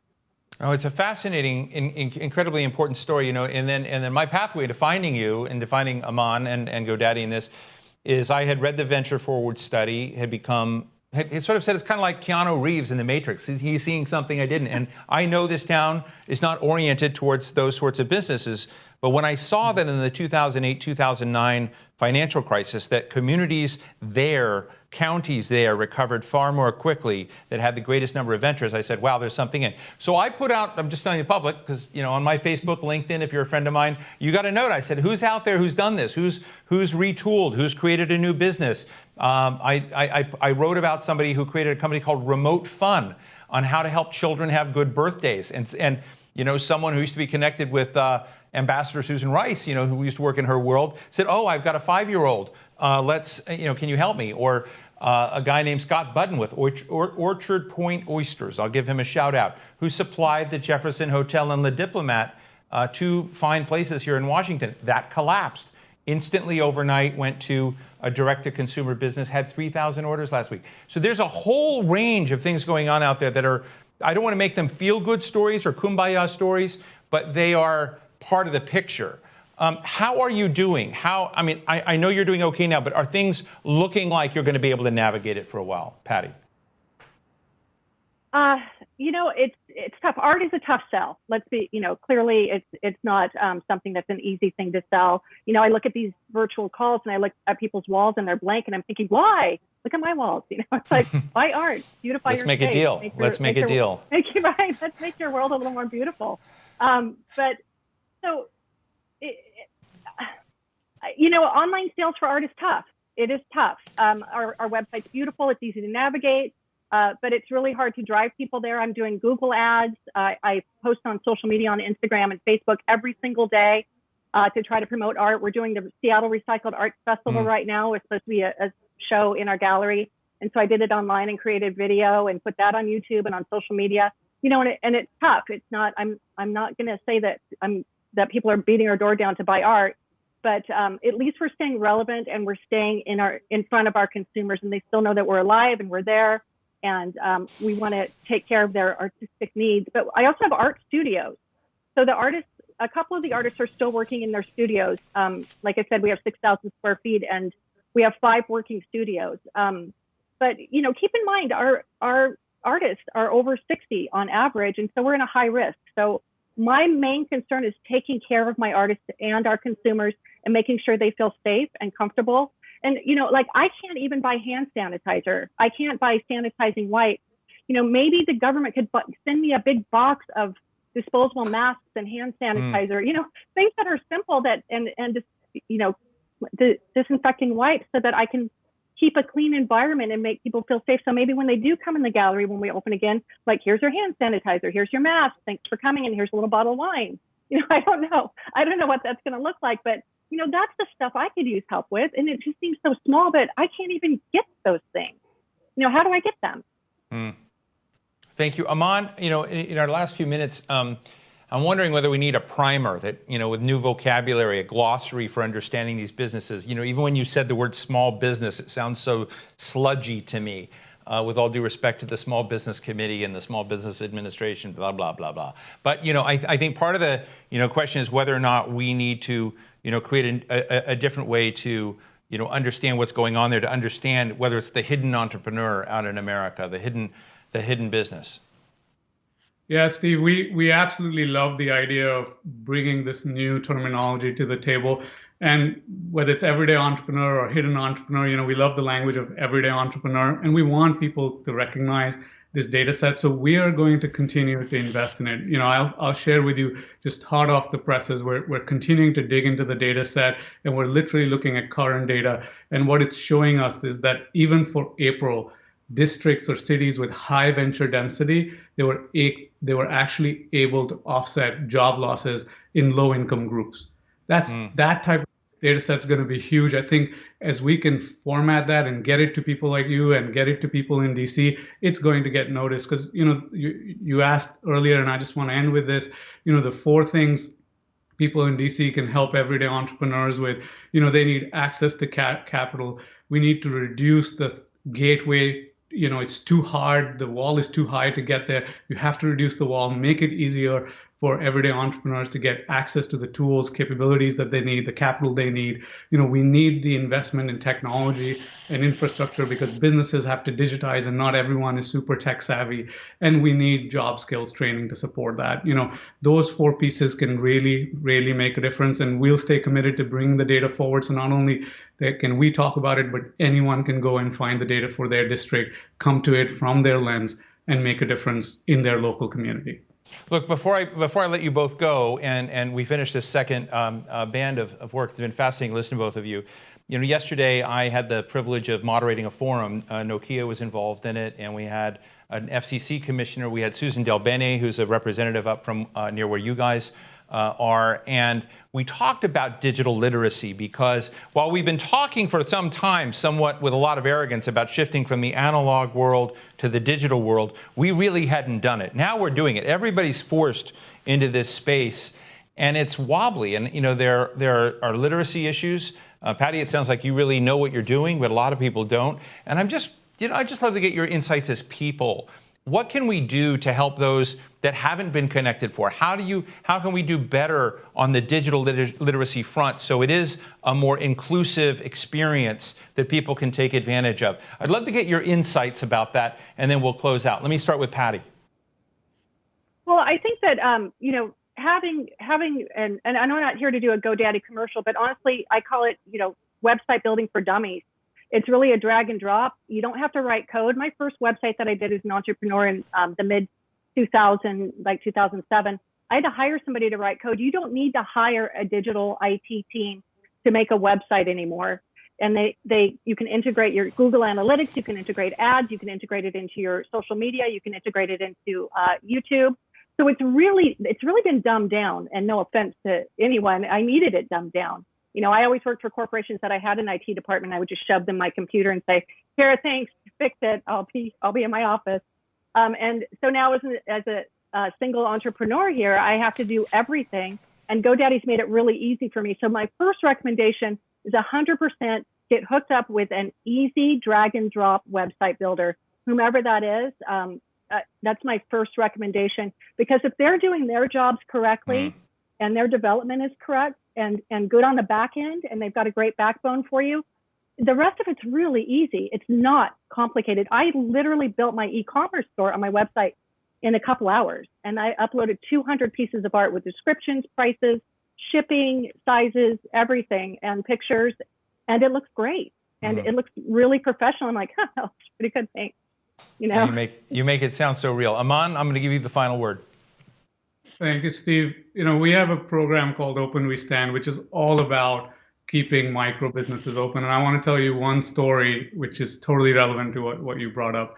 We did our first webinar, and we had space for about 300 people, and we were going to coach not just our customers, anyone in a micro business with interest, on a couple of topics: how to come online, how to deal with PPP. We wanted 300 people, and we were thinking, let's see if we get them. We had thousands sign up. In fact, over 4,000 or 5,000 people signed up for just the first webinar. People need the job skill training. People need help. In fact, like Patty said, people need to know that it's not that hard, right? That we can go out, we could do it. GoDaddy can help you. We have over 7,000 guides. If you call us, somebody will walk you through it if you can't do it yourself and help you with it. But the first step is realize that digitization is accelerating. There are people who can help you. You can do it yourself too. It's absolutely possible. The tools are available. And if you need help in coaching, that's where I think leaders in communities, in government, can help to make sure we set up the right program so people get the coaching so they have the confidence to move online. Right. Well, Aman Bhutani, CEO of GoDaddy, and Patty Curtis, the owner of Fogue Studios, which is doing really cool things with the 50-plus community. Thank you so much. Wish you very well. And thank you both for helping to fill out this important session today. Thank you. Thank you, Steve. That wraps up our second hour. Time for a quick break. Go for a run. I'm going to go for a run or fast walk and meet us here at 3:30 p.m. Eastern. The Surgeon General is going to be kicking off an hour that is focused on our health guardrails and how to get this right. See you in a bit. Hello and welcome back. I'm Steve Clemens, editor-at-large of The Hill. We're delighted to have you joining us for Advancing America's Economy, our summit in 3 parts. The first and second sessions explored remedies for the economy. This final session is all about our health guardrails and how to do this right and safely.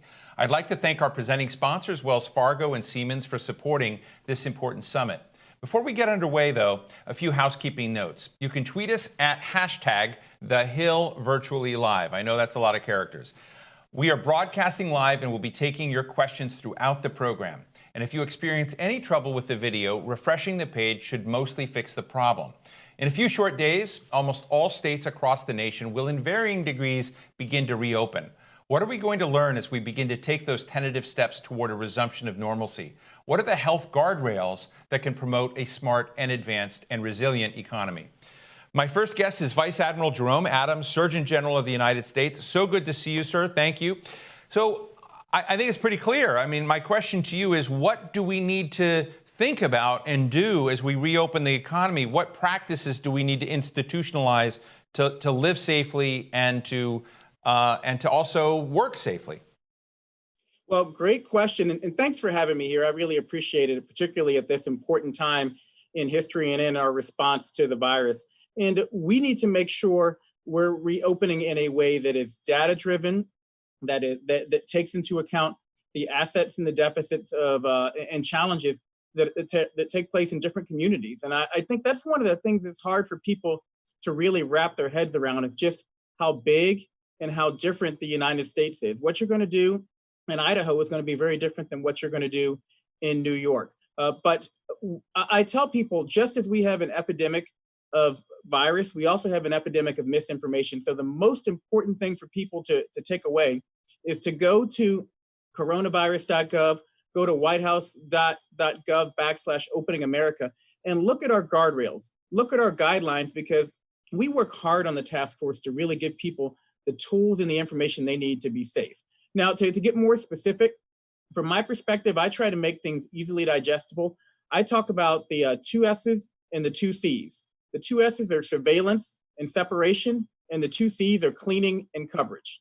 It's important to know from a surveillance perspective what's going on in your community. And we're working with states to make sure they have dashboards that show hospitalizations, that show case counts, that show who's dying and where, so that people understand what the burden is in their communities, because we know humans are more vigilant when the threat level is higher. I wish people were just highly vigilant all the time from a public health perspective, but people are more vigilant when they know there is high rates of disease spread in their communities.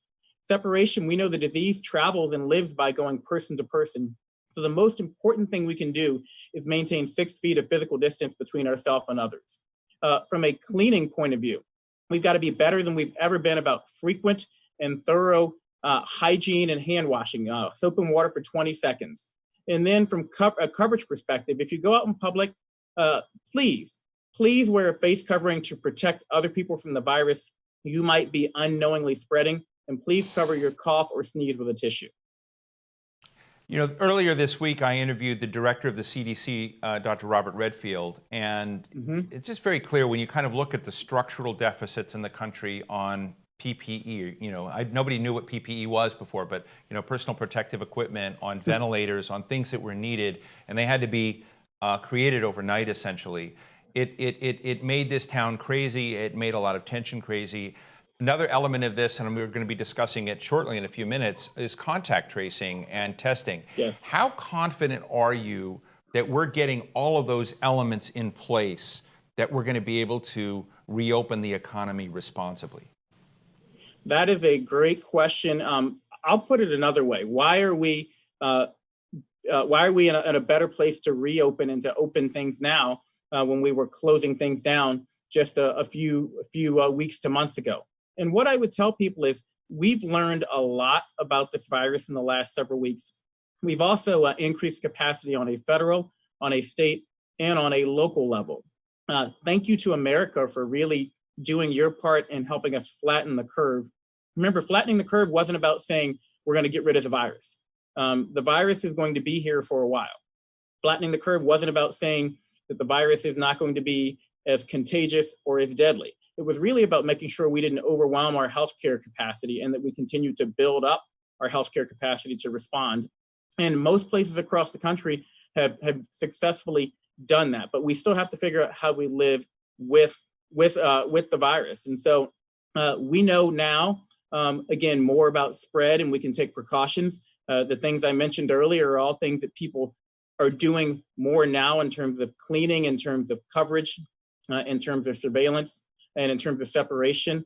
We also know that hospitals have better personal protective equipment, have more ventilators, have more capability to be able to respond. And so while we're not saying it is without risk to reopen, we certainly feel like we have more tools available at the local and at the state levels and at the federal level when you look at the national stockpile to be able to respond quickly if we see a resurgence and to not have as high of a peak as we had previously.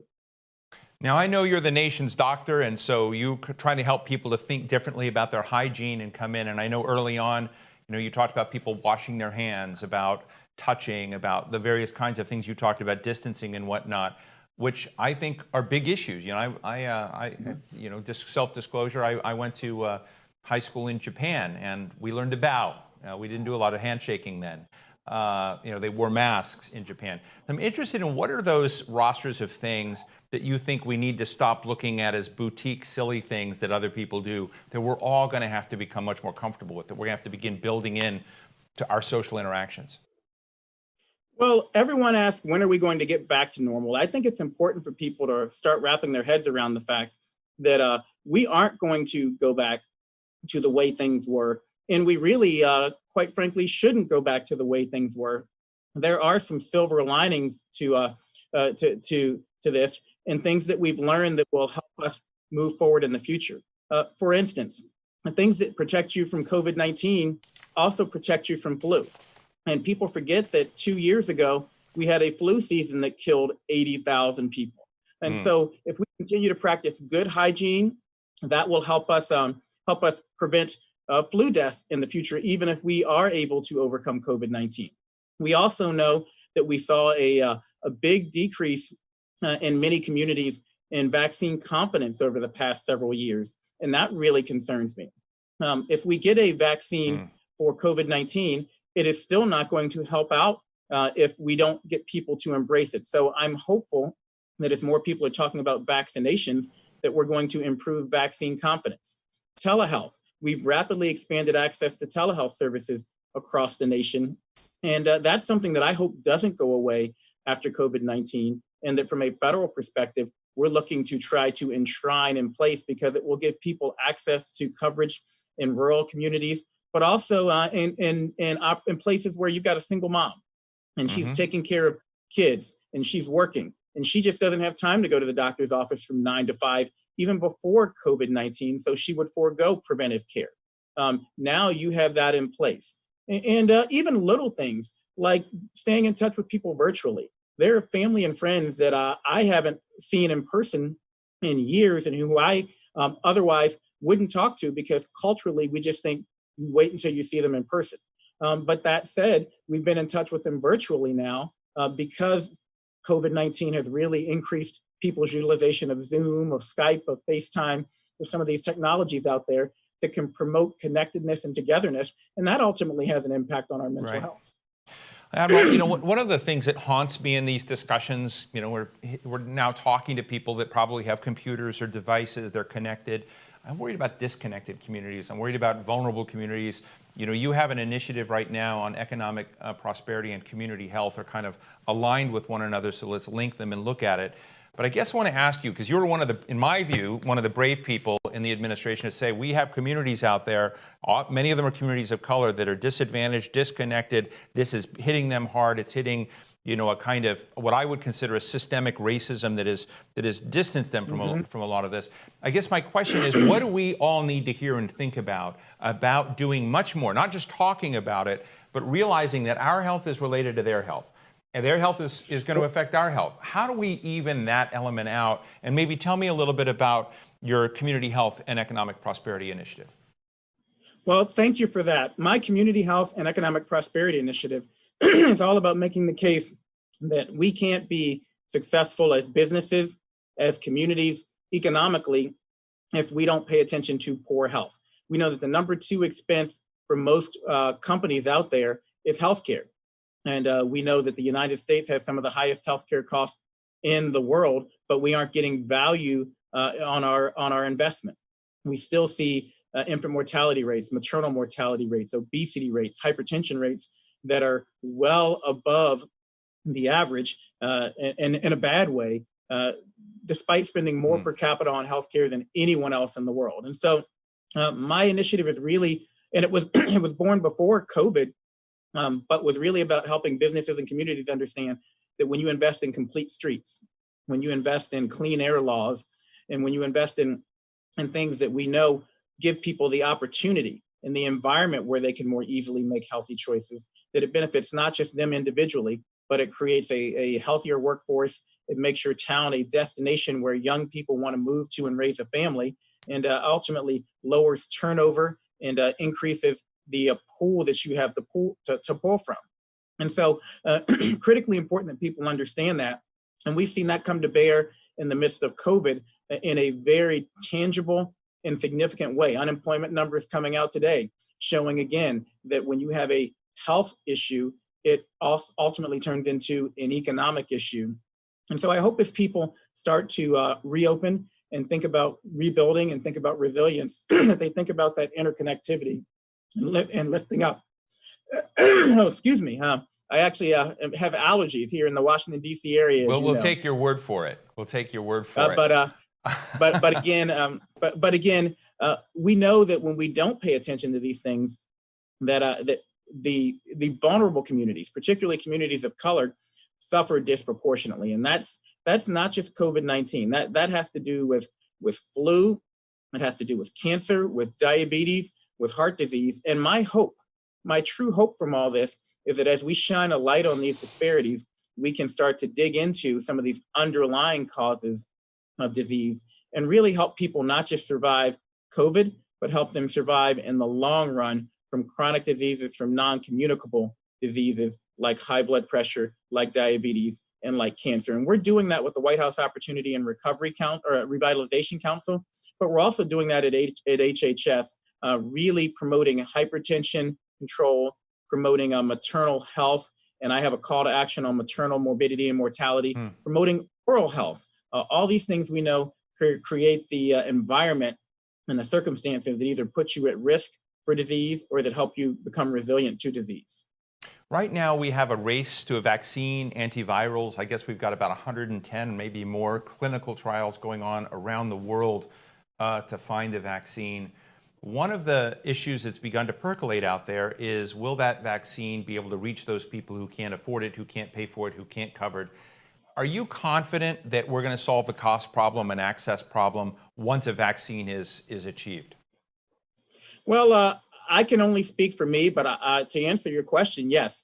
Based on my conversations with the task force and throughout HHS and with the secretary, I personally feel confident we will be able to solve the cost and price problem. This is an issue where, again, people have seen it is far too important. And I've worked for most of my life trying to help people understand why it's important we make the flu vaccine available to people at low or no cost, because if a person gets the flu, it impacts not just them, but their family and their entire community. We see the same thing with COVID-19. We will not be able to reopen even if we have a vaccine, if we don't have vaccine uptake. And so I know there's a commitment on the part of the federal government and on part of the business community to making sure vaccines are available for COVID-19 when they become developed at no cost or at extremely low cost. Now, reimbursement and cost is not the same as access. Access still has to be built on a foundation of trust. And so it's important that we make sure we're bringing in vulnerable communities, communities of color, and involving them in these studies, and also doing outreach to those communities right now to make sure if we do have a vaccine, and even if it is free, that they'll come in and get it, or that they will actually take the vaccine. And let me just ask you a final question. You know, just occurs to me, one of your predecessors, Vivek Murthy, has written a book on loneliness. And I happened to interview the mayor of Miami, Francis Suarez, the other day, who made the chilling comment. They said, you know, we may not be paying a lot of attention to it right now, but COVID is also, you know, leaving a lot of mental health carnage and creating a lot of mental health problems out there that we may see major spikes in suicides, domestic violence, which we're not hearing about now. And these are also parts of the public health equation. And I'm wondering what you think, what do you want Americans to hear right now on what they can do on that mental health front at a point where we're all sort of forced to be isolated, and you kind of have, you know, as Vivek said, a loneliness almost as a result?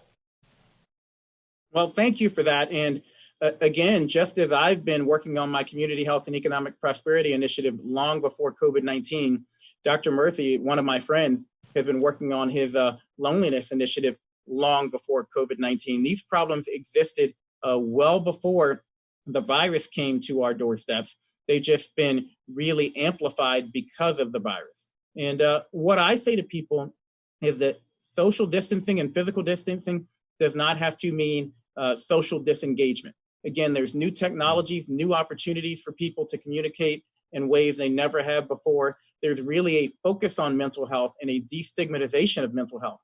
I'm actually working with the National Basketball Association, with the NBA, and with the Prevents Task Force on Veteran Suicide Prevention to really help people who have traditionally held a lot of stigma in regards to mental health. When you talk about athletes, when you talk about people in the military, and to really help them understand that mental health is just as important and should be held in just as high a regard as your physical health. And we're really seeing that start to gain some traction now with COVID. One of the things I'd say to people is, if you find yourself struggling or just want someone to talk to, remember, you're not alone. There is a helpline called 1-800-273-TALK, 1-800-273-8255 for free and support.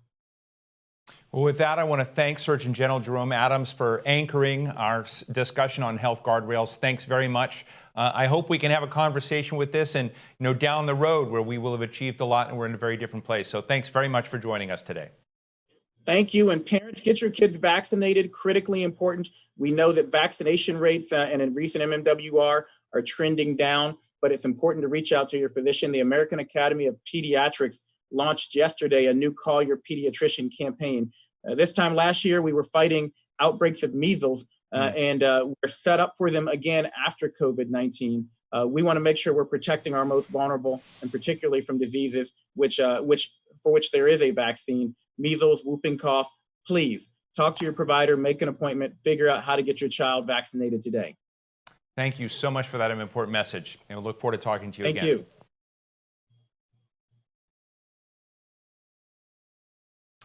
As the pandemic disrupts every aspect of life, it is also raising concerns about our food supply chains. What is the key to resilience, and how can we ensure food security while safeguarding our workers? My next guest is Congressman Rodney Davis of Illinois, who has particular interest in this area. Congressman Davis, great to see you again. Your name's being dropped in a lot of places. You know, you've been on the food thing. I was talking just the other day to Jose Andres, the chef, and about the FEED Act, and he said that you're one of his partners in this. And so tell us some of the things that you're doing. I know you're also pushing a piece of legislation called the Meals on Wheels for Kids Act. Why are these the parts of the COVID response, if you will, that you're trying to push forward? Well, hunger in American families is exacerbated during this pandemic, Steve. And number one, it's great to see you again. I appreciate the opportunity to be on. And you didn't tell me I was going to have to follow the Surgeon General. I would have dressed up a little better, buddy. But at least you're not in a tie. A lot of people have been wearing ties on this morning, and I don't get it. So no ties, no ties. You're lucky you didn't get my Busch Light T-shirt underneath this jacket. But in all seriousness, we've got to have some good ideas that are bipartisan, and that's exactly why I worked with Chef Jose Andres and also my good buddies Jim McGovern, Mike Thompson, and Eric Swalwell to introduce the FEED Act. And this is really based off of a program that Chef Andres used in recovery during or after the hurricanes in Puerto Rico and Haiti, and it's worked already. Let's not reinvent the wheel. Let's figure out ways to partner with private restaurants who have the food supply, get those meals to hungry families, and that's exactly what this bill would do, would be allowing FEMA to make that happen on a regular basis. So in your community, are you seeing that problem? Because one of the things that Chef Andres told me was that the state and local revenue was collapsing right now. It's part of the equation we haven't heard a lot about. And so that even if they wanted to, feed the elderly, feed vulnerable and needy communities, connect something with the restaurants, that their resources are really strapped. I had one of your colleagues, former Congressman Lee Zeldin, on my coronavirus report the other day, and Lee said, we have to help shore up the finances of these local counties. So how is it in Peoria? How is it in your area? Are you seeing the same challenge? Well, there's always challenges. Our food banks and food pantries have longer lines than what we saw just a few short weeks ago when we had historic economic growth and historic low unemployment. So the local funding, the state funding problems are going to continue to exacerbate the longer this pandemic moves forward. But in the end, what we need to do is set up opportunities. And that's exactly why I partnered with Chef Andres and my colleagues to do that. Let's make sure we put programs in place that will allow these local restaurants, who many have been working to be saved economically themselves, and that's why they've applied for programs like the PPP. But let's make sure we address the backbones of a program before we have a crisis on our hands. And if Chef Andres can put together a program in the midst of a hurricane recovery effort that worked for the restaurant owners, for the local communities, and it fed people who are hungry, then we ought to darn well be able to do it in this pandemic too. Tell us about the Meals on Wheels for Kids Act. This is another area that I've tried to specialize in since I got to Congress. I come from a rural part of America. I represent many small rural communities, along with some mini urban areas. In many of those mini urban areas, we have something called a summer feeding program, where kids who are on the school lunch program can come and get meals in a congregate setting. Well, with COVID and this pandemic, those congregate settings may change. I think we ought to look at making sure that we feed those same summer meals to kids who live in rural America too. They can't go to a congregate setting, but they're still hungry. And we already have a framework set up to deliver meals to people who are hungry in rural communities and urban communities. It's our Meals on Wheels program. How about we add those hungry kids to those hungry seniors and get them the same meals? Makes a lot of sense to me. Let me ask you just about some of the other things. This morning we had Secretary Mnuchin on at the very start of our program today, and he said, look, the first two relief bills were bipartisan, worked with bipartisan leadership in both Congresses, and it went well. Now the House bill that Speaker Pelosi has passed, this $3 trillion package, he called a partisan package. He says it has no chance to go anywhere. Do you think the climate is over for the kinds of bipartisan initiatives we've seen thus far that you're trying to do? Or is there enough goodwill to get bipartisan packages for the next phases we're going to need? Well, we're going to have a bipartisan package or we won't get anything. It's very frustrating to see that Speaker Pelosi took the goodwill that had been created since even before the pandemic reached its heights. I think when you look at history, I think history will judge Congress and judge us well at the beginning of this crisis, where we came together in a very bipartisan way to pass 4 bills that really allowed for our economy to be able to sustain itself once this pandemic's over. And Speaker Pelosi single-handedly took that goodwill and decided to throw it away. She wrote her $3 trillion liberal wish list package in the Speaker's suite. We weren't even in Washington while that was being debated. There were so many issues that were put into that bill that had nothing to do with an emergency. And I certainly hope it doesn't screw up the bipartisan efforts that we've had already. I hope that's an anomaly, but I'm a little less optimistic than I was a few weeks ago. So, I hear your criticism of her, and, I imagine you've got your constituents, those who support you and those who don't. But how do they look at Washington right now? We're discussing in this band health guardrails, and I had the Surgeon General on. I thought he was very impressive. But some of the things we've heard, even from the president, of taking hydroxychloroquine when he hasn't said it, how do they look at what's going on here? Do they think we're Keystone Cops, or do they see the kind of leadership they want? What do you think about looking at Washington? Well, Congress and the media have had about the same approval rating before this pandemic. And I think Americans were looking at Congress when we were able to pass the CARES Act and 3 other packages. And I think they were looking at us saying, finally, they're doing something together. And now, after what we saw last week in Washington and the reports that Speaker Pelosi didn't want to work with us on this bill, I think they're back to where they were. It's frustrating. And they want to look to all of us to be able to say, we elected you to go work with Republicans, Democrats, and independents. Get the job done. But we can't get the job done either, Steve, if we're not in Washington. I certainly hope Speaker Pelosi calls the House back so that we can get things done. There's no way to replace the face-to-face relationships and legislating during the legislative process. Now, Rod, today we saw the number of unemployment claims have gone up to 38 million. Approximately in the United States. It's just a staggering number given how seemingly healthy the economy was just a short time ago. And Secretary Mnuchin also said today, that this is not an economic crisis. This is a health crisis, and it's only going to be, the trail of the virus and whether we contain it and all of that that's going to dictate these other things. But it raises the question: those 38 million people are not going to go back to work the moment we have a virus or a vaccine.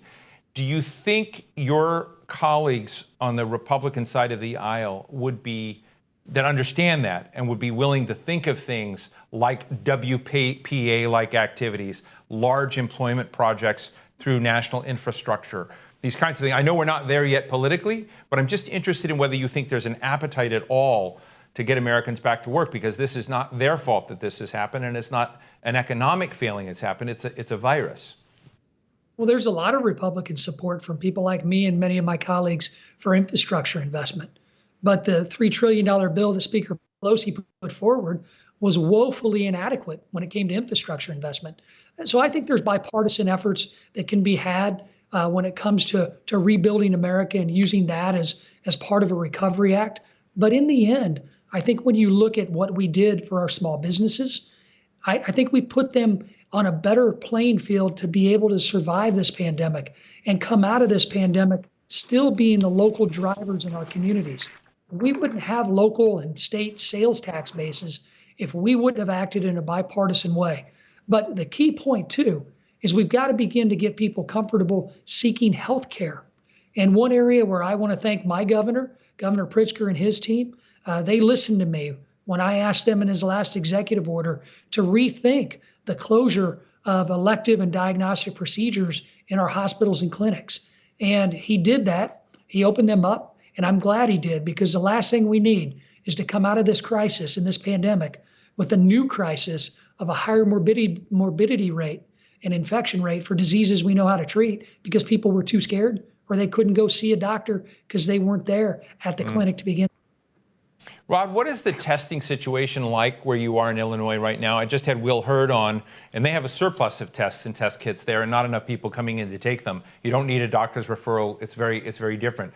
If you're in Wyoming, talk to Senator Barrasso, they've got a surplus of kits there too. They're the only 2 places I know where there are surpluses of kits and you don't need a doctor's referral per se. Maybe there are others out there. But I'm trying to ask people it's very uneven around the country. And what is our testing situation today, at least from your perch? It depends. It depends on where you are. And if you look at Illinois, just a few weeks ago, before the governor changed the plan at my request, we had a surplus of test capabilities in a clinic that was opened by Walgreens in my district in Springfield, Illinois. They had the capacity to test upwards of 100 people a day, had 5 Abbott rapid scan machines there, but they were averaging about 23 a day. So when the governor opened up testing, we began he also implemented a testing requirement for anyone getting a procedure. So we were able to send people there to that testing facility once we also successfully got the CDC to allow for asymptomatic patients to be tested at facilities that were following federal guidelines. Now there's more of a shortage because there's more demand. But testing is only going to increase as we continue to see where test kits are available.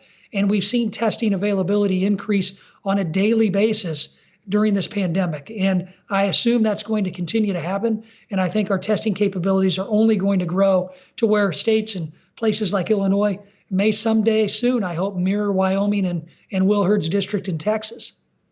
Just finally, there's a lot of technology out there. We've got some very cool folks about to come on. We've got the CEO of Mozilla, Mitchell Baker. We have Andrew Frame of Citizen and others. And part of the question is, how can we ethically and in a socially responsible way, using other digital tools, begin to this is beyond the vaccine, but use things for like contact tracing. CDC Director Redfield the other day said they're looking to hire upwards of 30 to 100,000 human tracers. And I'm interested in whether that challenge has percolated up to the congressional level yet, about looking at what we need to do on that front. Testing is one side of it. The other side is tracking, tracing, informing, quarantining and isolating and, just trying to get a hold of this. So what is the literacy of your colleagues? What is the interest of your colleagues on the contact tracing and where technology might help? Well, I think there's a high literacy level, but keep in mind too, the need for technology and contact tracing varies greatly on where you're at. If you're in a more urban area, technology will probably be needed to be used as more of a resource. If you're in rural America, just like here in my hometown of Taylorville, we had some outbreaks at senior living facilities, and we were able in my community to quarantine both of those facilities, make sure everybody got what they needed during that quarantine. And after 14 days, they were free and clear to go about living their daily lives because the virus was gone. So contact tracing is already being used in a less technological sense. I think we have to consider privacy issues, and that's the debate that I know we'll have at our level, Stephen. Well, thank you. Well, Congressman Rod Davis, thank you so much for joining us today. I look forward to seeing you in town once they all let you come back here, and we'll hang out, hopefully 6 or 7 feet apart at a bar somewhere. Good to see you, sir. You too, buddy. Thank you. Thanks. Our abrupt shift to a digital ecosystem, which we've talked about so much this morning, is creating both opportunities and challenges. What is the role of ethical technology and social responsibility in the world's response to the COVID crisis? Joining me now is Mitchell Baker, who is CEO of Mozilla. Mitchell, great to see you. Thank you so much for joining me.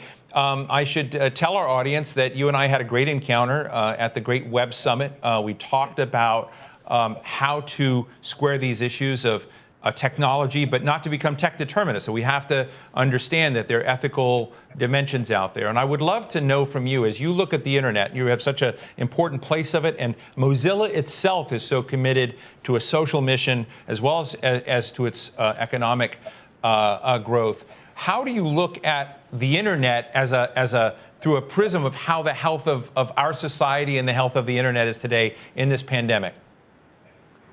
We see the internet as a mirror of society, a magnifier of society, and in many ways, a shaper of society. How we use technology has such an effect on how we think and our relationships. And as for the internet, we have a saying at Mozilla, it's food, water, shelter, internet. And for a time, people would say, oh, come on, you're exaggerating. Or, oh, you think that because you work in the internet space and you want to be important. But the COVID crisis and our need to do so many things remotely, I think, has made it clear how fundamental the internet is and how it both reflects and also drives aspects of our lives and society.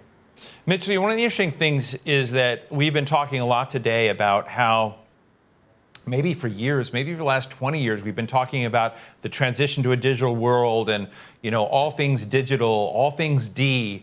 Those conferences and how the analog world was slipping away. But the truth is it really hadn't, that there are lots of people, places, things, analog ways we were doing things. But now this is that definitive demarcation where people willingly or unwillingly have been shoved into the digital space. What do you worry about as one of the key stakeholders in this about society that may not have been as ready as it might have been for what's happened? I worry about a set of things, and some of them I worry as a citizen, not with particular expertise, so I won't spend as much time on those. But I think, like, the analog world, in fact, doesn't actually go away. We are still human beings, physical creatures.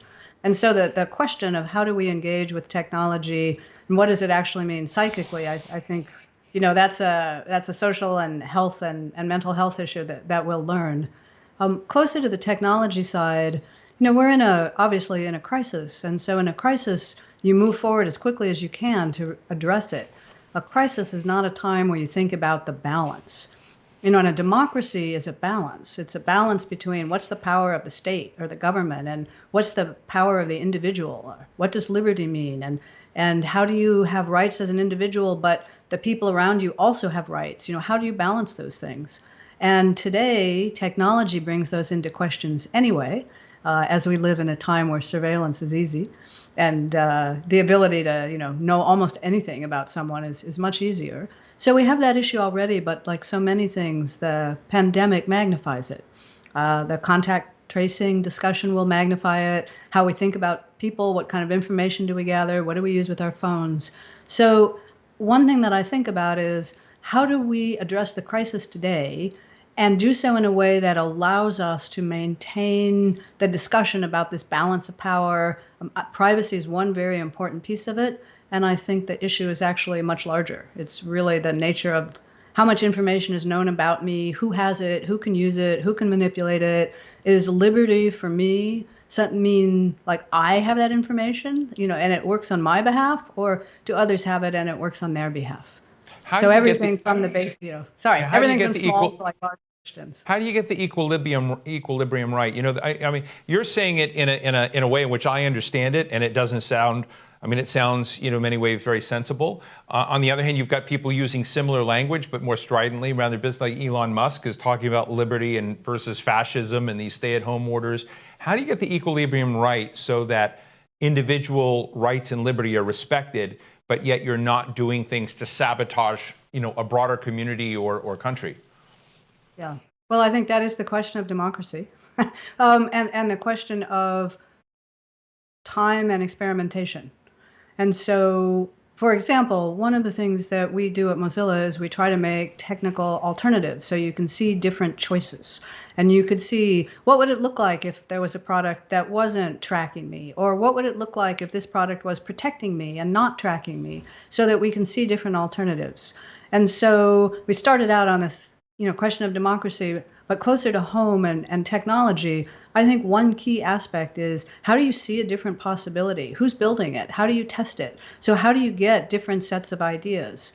Because yes, there are words, that many of us might associate with America. Obviously, liberty is one of them, and they can have very, very different meanings. So what does it actually mean if I were to live in a world that really was private? How would that look and feel? How do we balance that against health issues or public health issues or public security issues? I mean, these are the debate and discussion pieces that are familiar to our society. But with technology, we believe very firmly we need to have product choices in front of us, and they have to have good experiences. And we as citizens and consumers are also experiencing different ways of living. So that's what we try to do at Mozilla is to build products that give that alternative of what could actually be different, and how could you have the kind of experience, in our case online or internet experiences that you want, but that have a different set of values or qualities underlying them.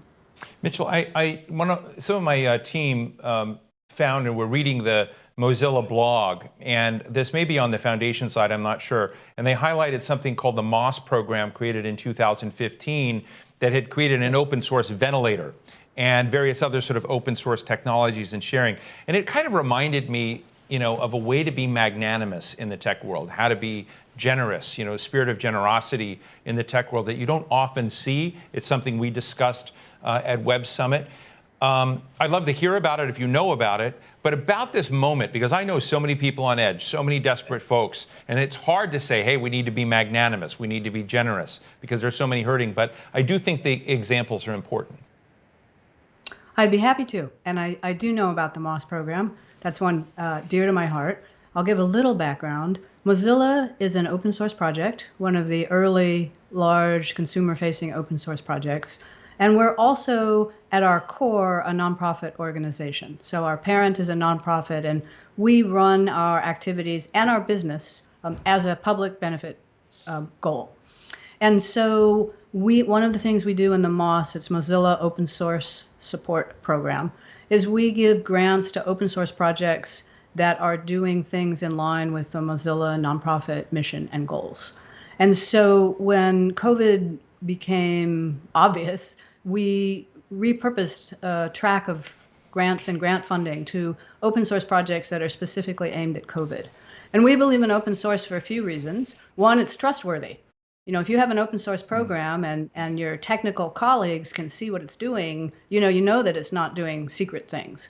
But secondly, it's a public benefit asset, and that's our mission, meaning any of us can benefit from it. And thirdly, many of these open source, particularly COVID-related projects, are very definitely trying to solve solutions like open source ventilators or face masks, and make those solutions available globally so that others can use them as well.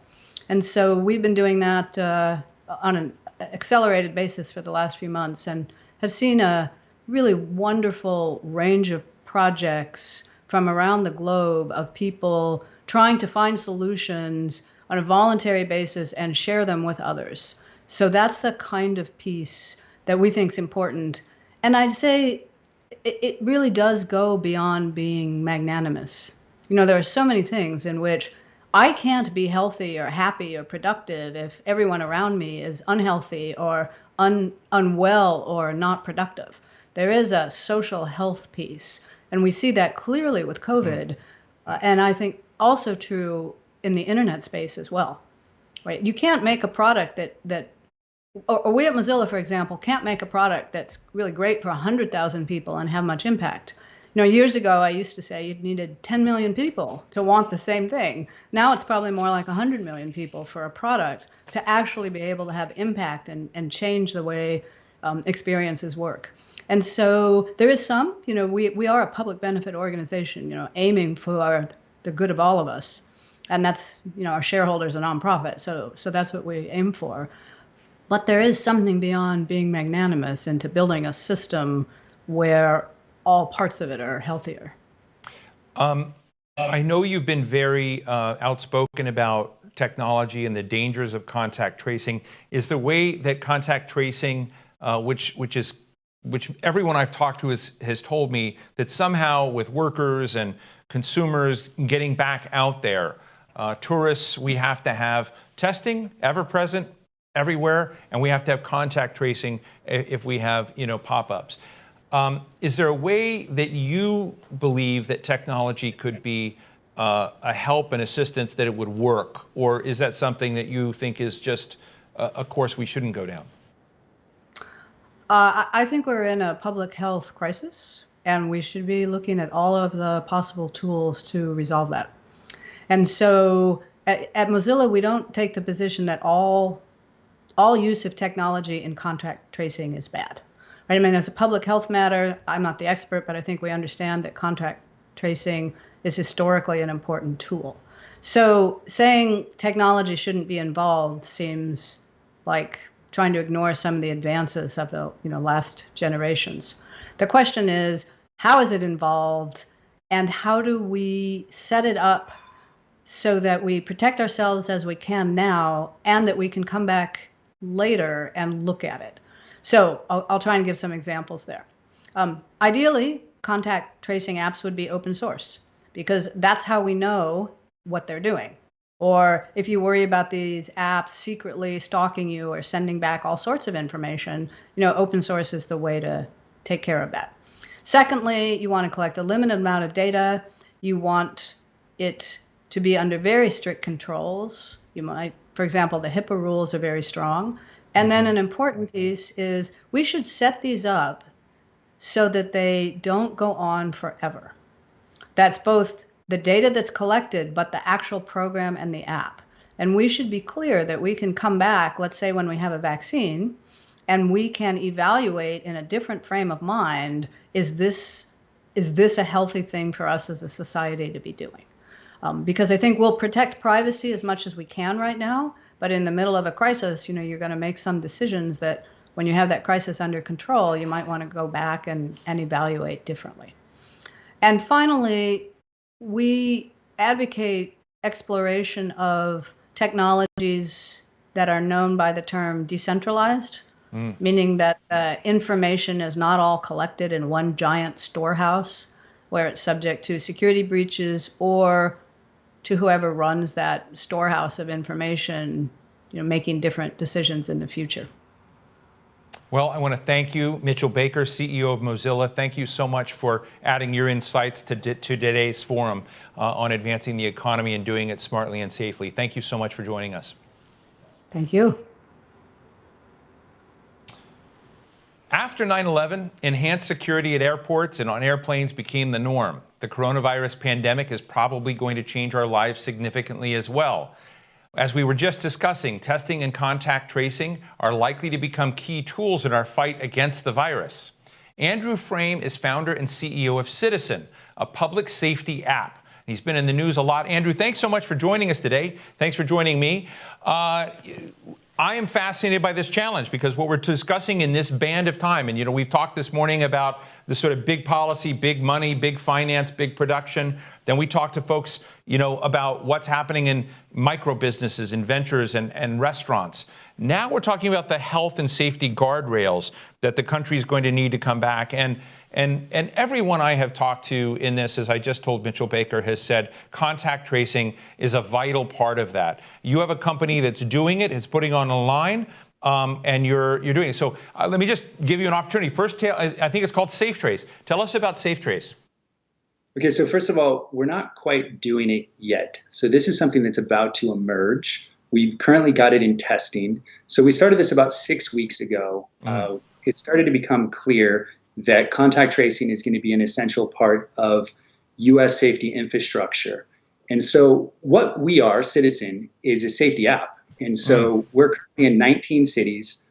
About 25% of all New Yorkers have downloaded the app and use it to stay safe. We've done everything from our users have helped find missing children, get out of burning buildings just in time. We've found a lot of missing elderly people. And our community of safety has done some things I'm really proud of. And we have about 140 employees. We were based in New York City. Now we're sort of distributed. And we've all gone full COVID.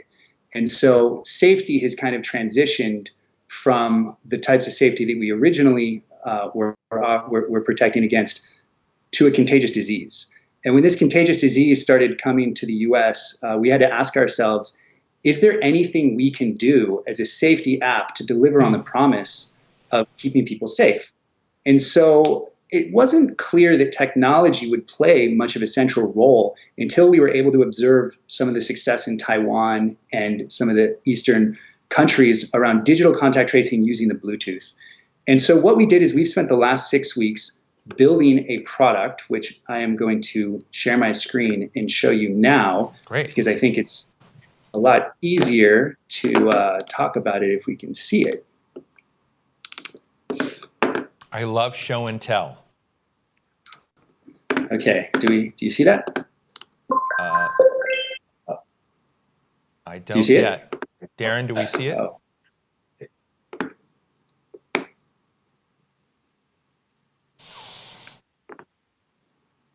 Well, if that doesn't work, we'll have to talk through it.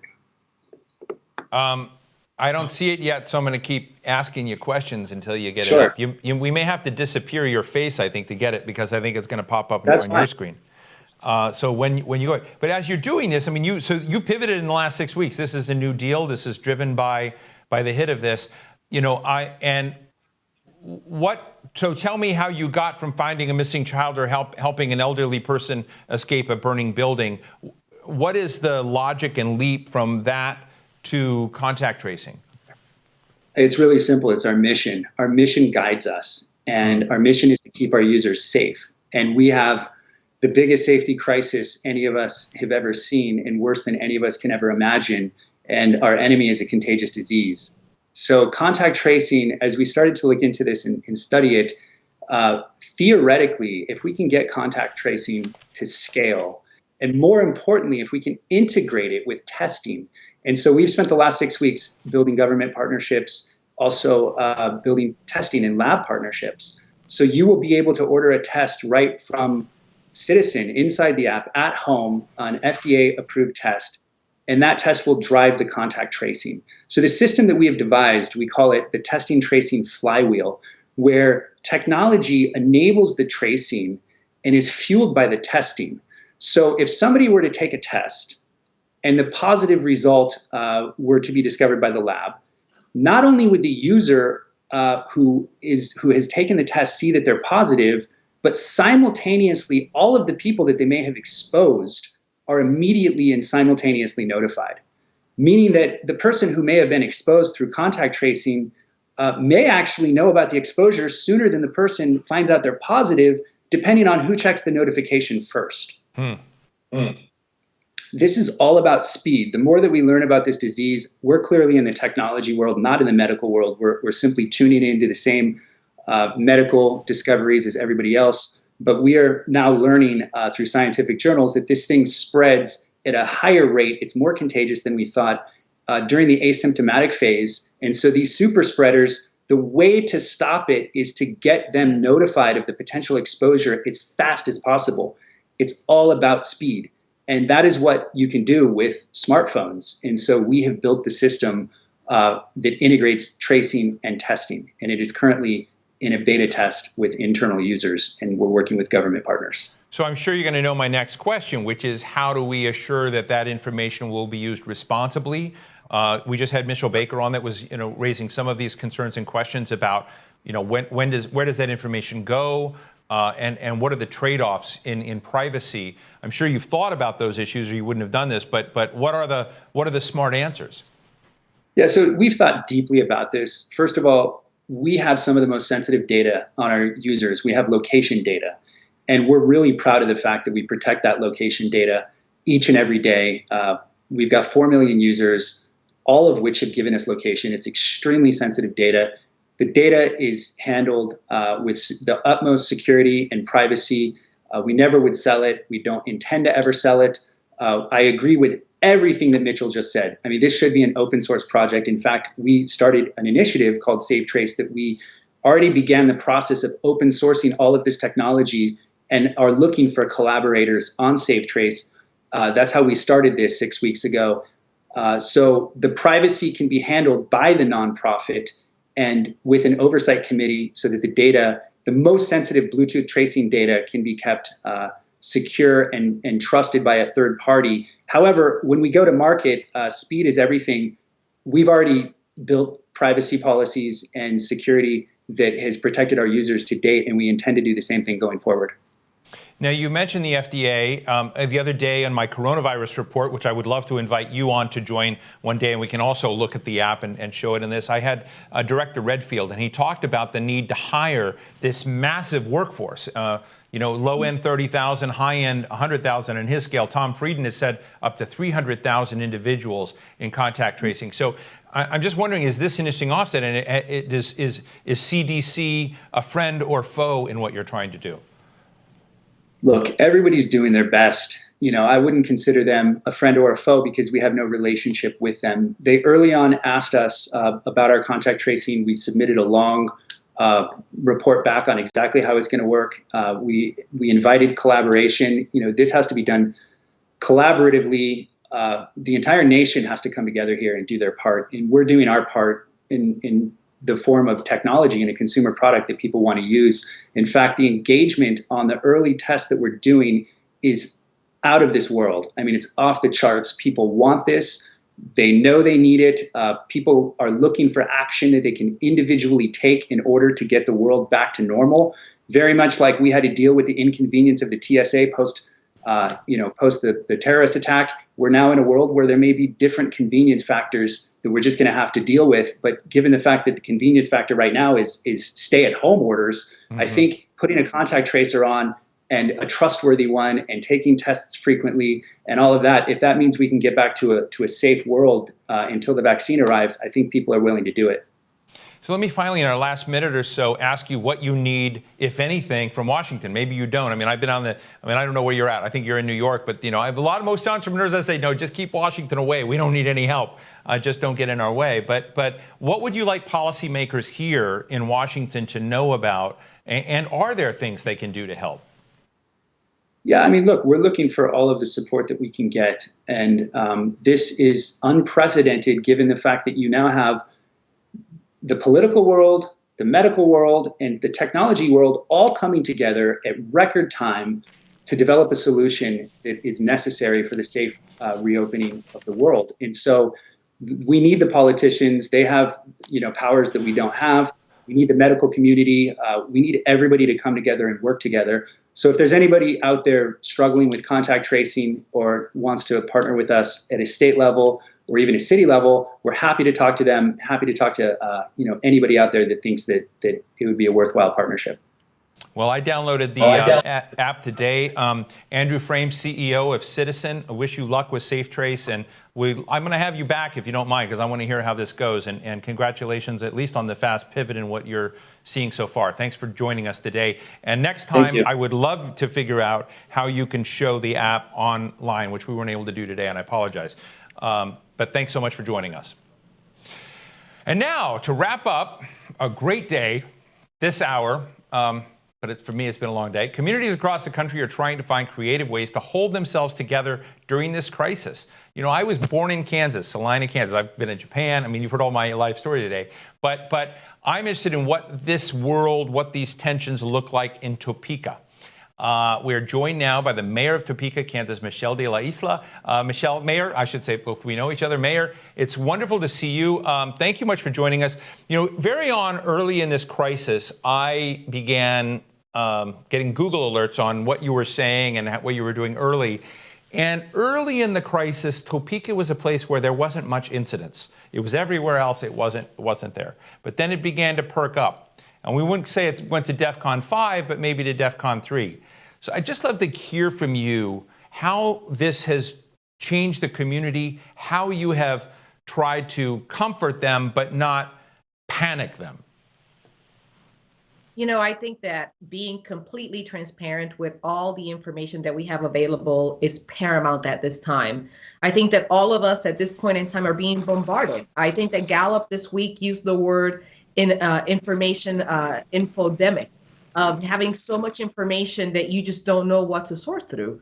And we here in our community, Topeka and Shawnee County, have been very consistent with regular factual information to our constituents so that they know exactly what is happening at the local level without being bogged down with what's happening at the national. Our community has changed in the sense that we, just like everybody, had a safer at home ordinance. Everybody had to stay at home. We were very successful early on stopping the incidence of the virus. But just yesterday, we had 17 cases in our community, and we're seeing 51 cases that are active as of this morning. So we're not in a fear situation, but we're constantly communicating not only with our community through Facebook, through press conferences, but also through working with specific stakeholders that we're working on understanding the data mutually so that everybody understands what the risks are and so that we can learn to live with the virus. Well, Mayor, what we've been seeing in some of the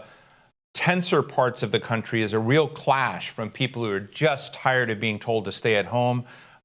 This opens up a lot of fissures and pressures, whether it's business, whether it's just personal liberty. And there are other people that said, look, don't infect us, don't infect our children, don't have our children endanger our grandparents. How have you held that together? Have you had those kind of problems, or have you been able to get buy-in from both corners of that tension? I would characterize our community like most communities in the United States. We have three camps, right? We have the individuals that are extremely concerned with regards to the virus, and they don't want to leave. They don't want to leave their home. They want to stay home. They want to work from home if possible.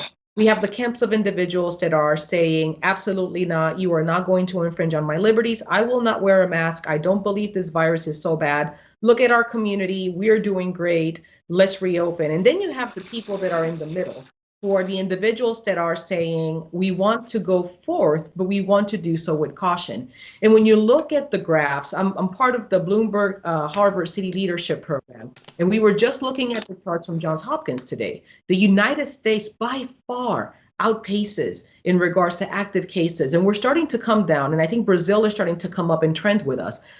But the key word was something that you just said. It's liberty. We in our country talk about our liberty. So when you have government or officials that are health officials telling you that you must stay home and you don't trust government in itself because you are so attached to your liberties, what ends up happening is this clash of values of wanting to remain safe at the same time that you have the incidence of wanting to also have your liberties. What I try to tell people is that, yes, we have liberty, but that liberty should never be forgotten at the fact that we are responsible as well, not only for ourselves, but for our fellow citizens. And as we are exercising those liberties, we have to have the facts so that we are able to protect each other.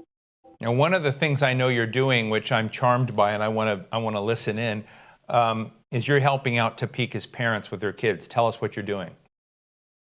So every Sunday around 8 o'clock, I enjoy very much reading to our community children. And it's interesting because now I have a following even in Puerto Rico, because I read the books both in English and in Spanish.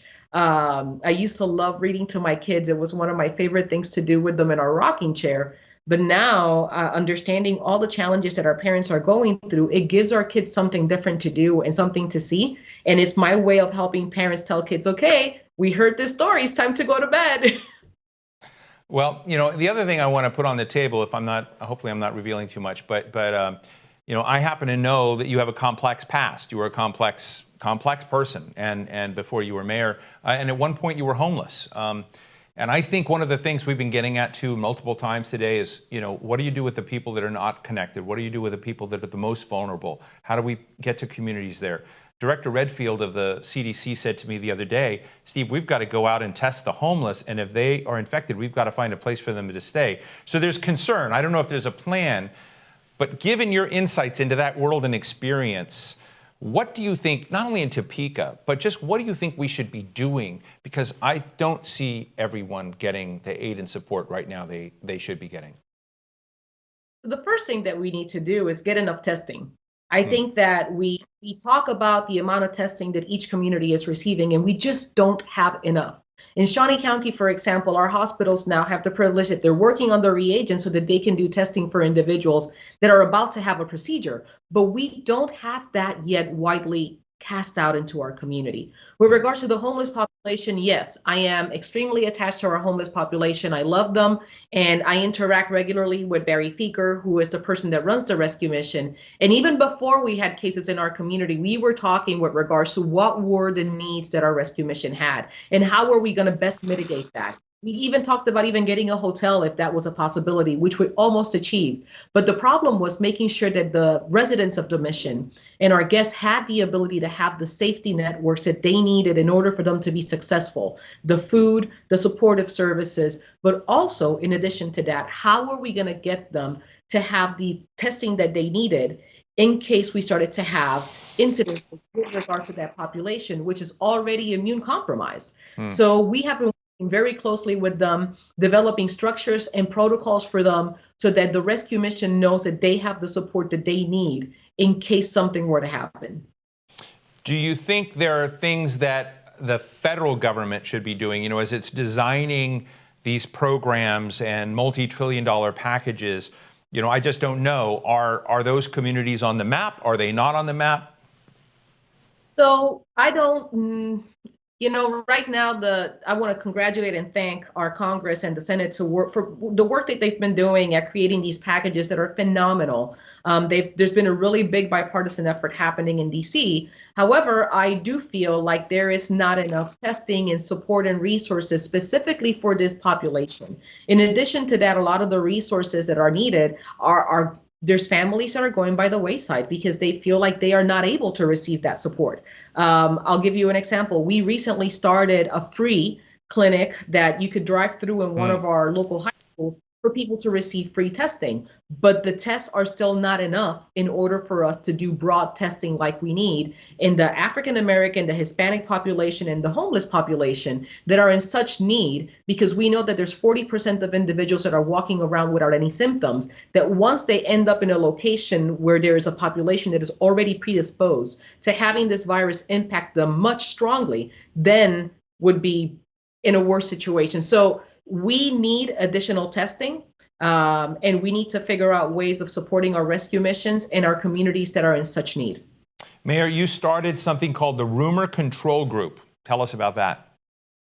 Well, I don't want to take credit for that one. We started the incident command team under Dusty Nichols, who was our emergency management incident commander.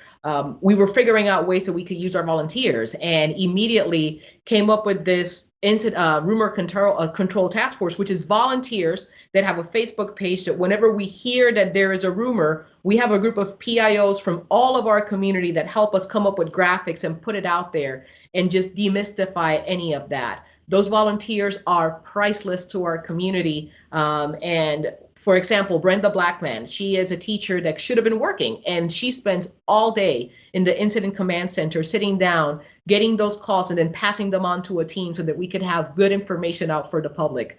Our community is very fortunate to have amazing people that are willing to give of their time to make our community safe. Let me just in the last minute, this has been a great day. Tell me just who are some of your other health heroes?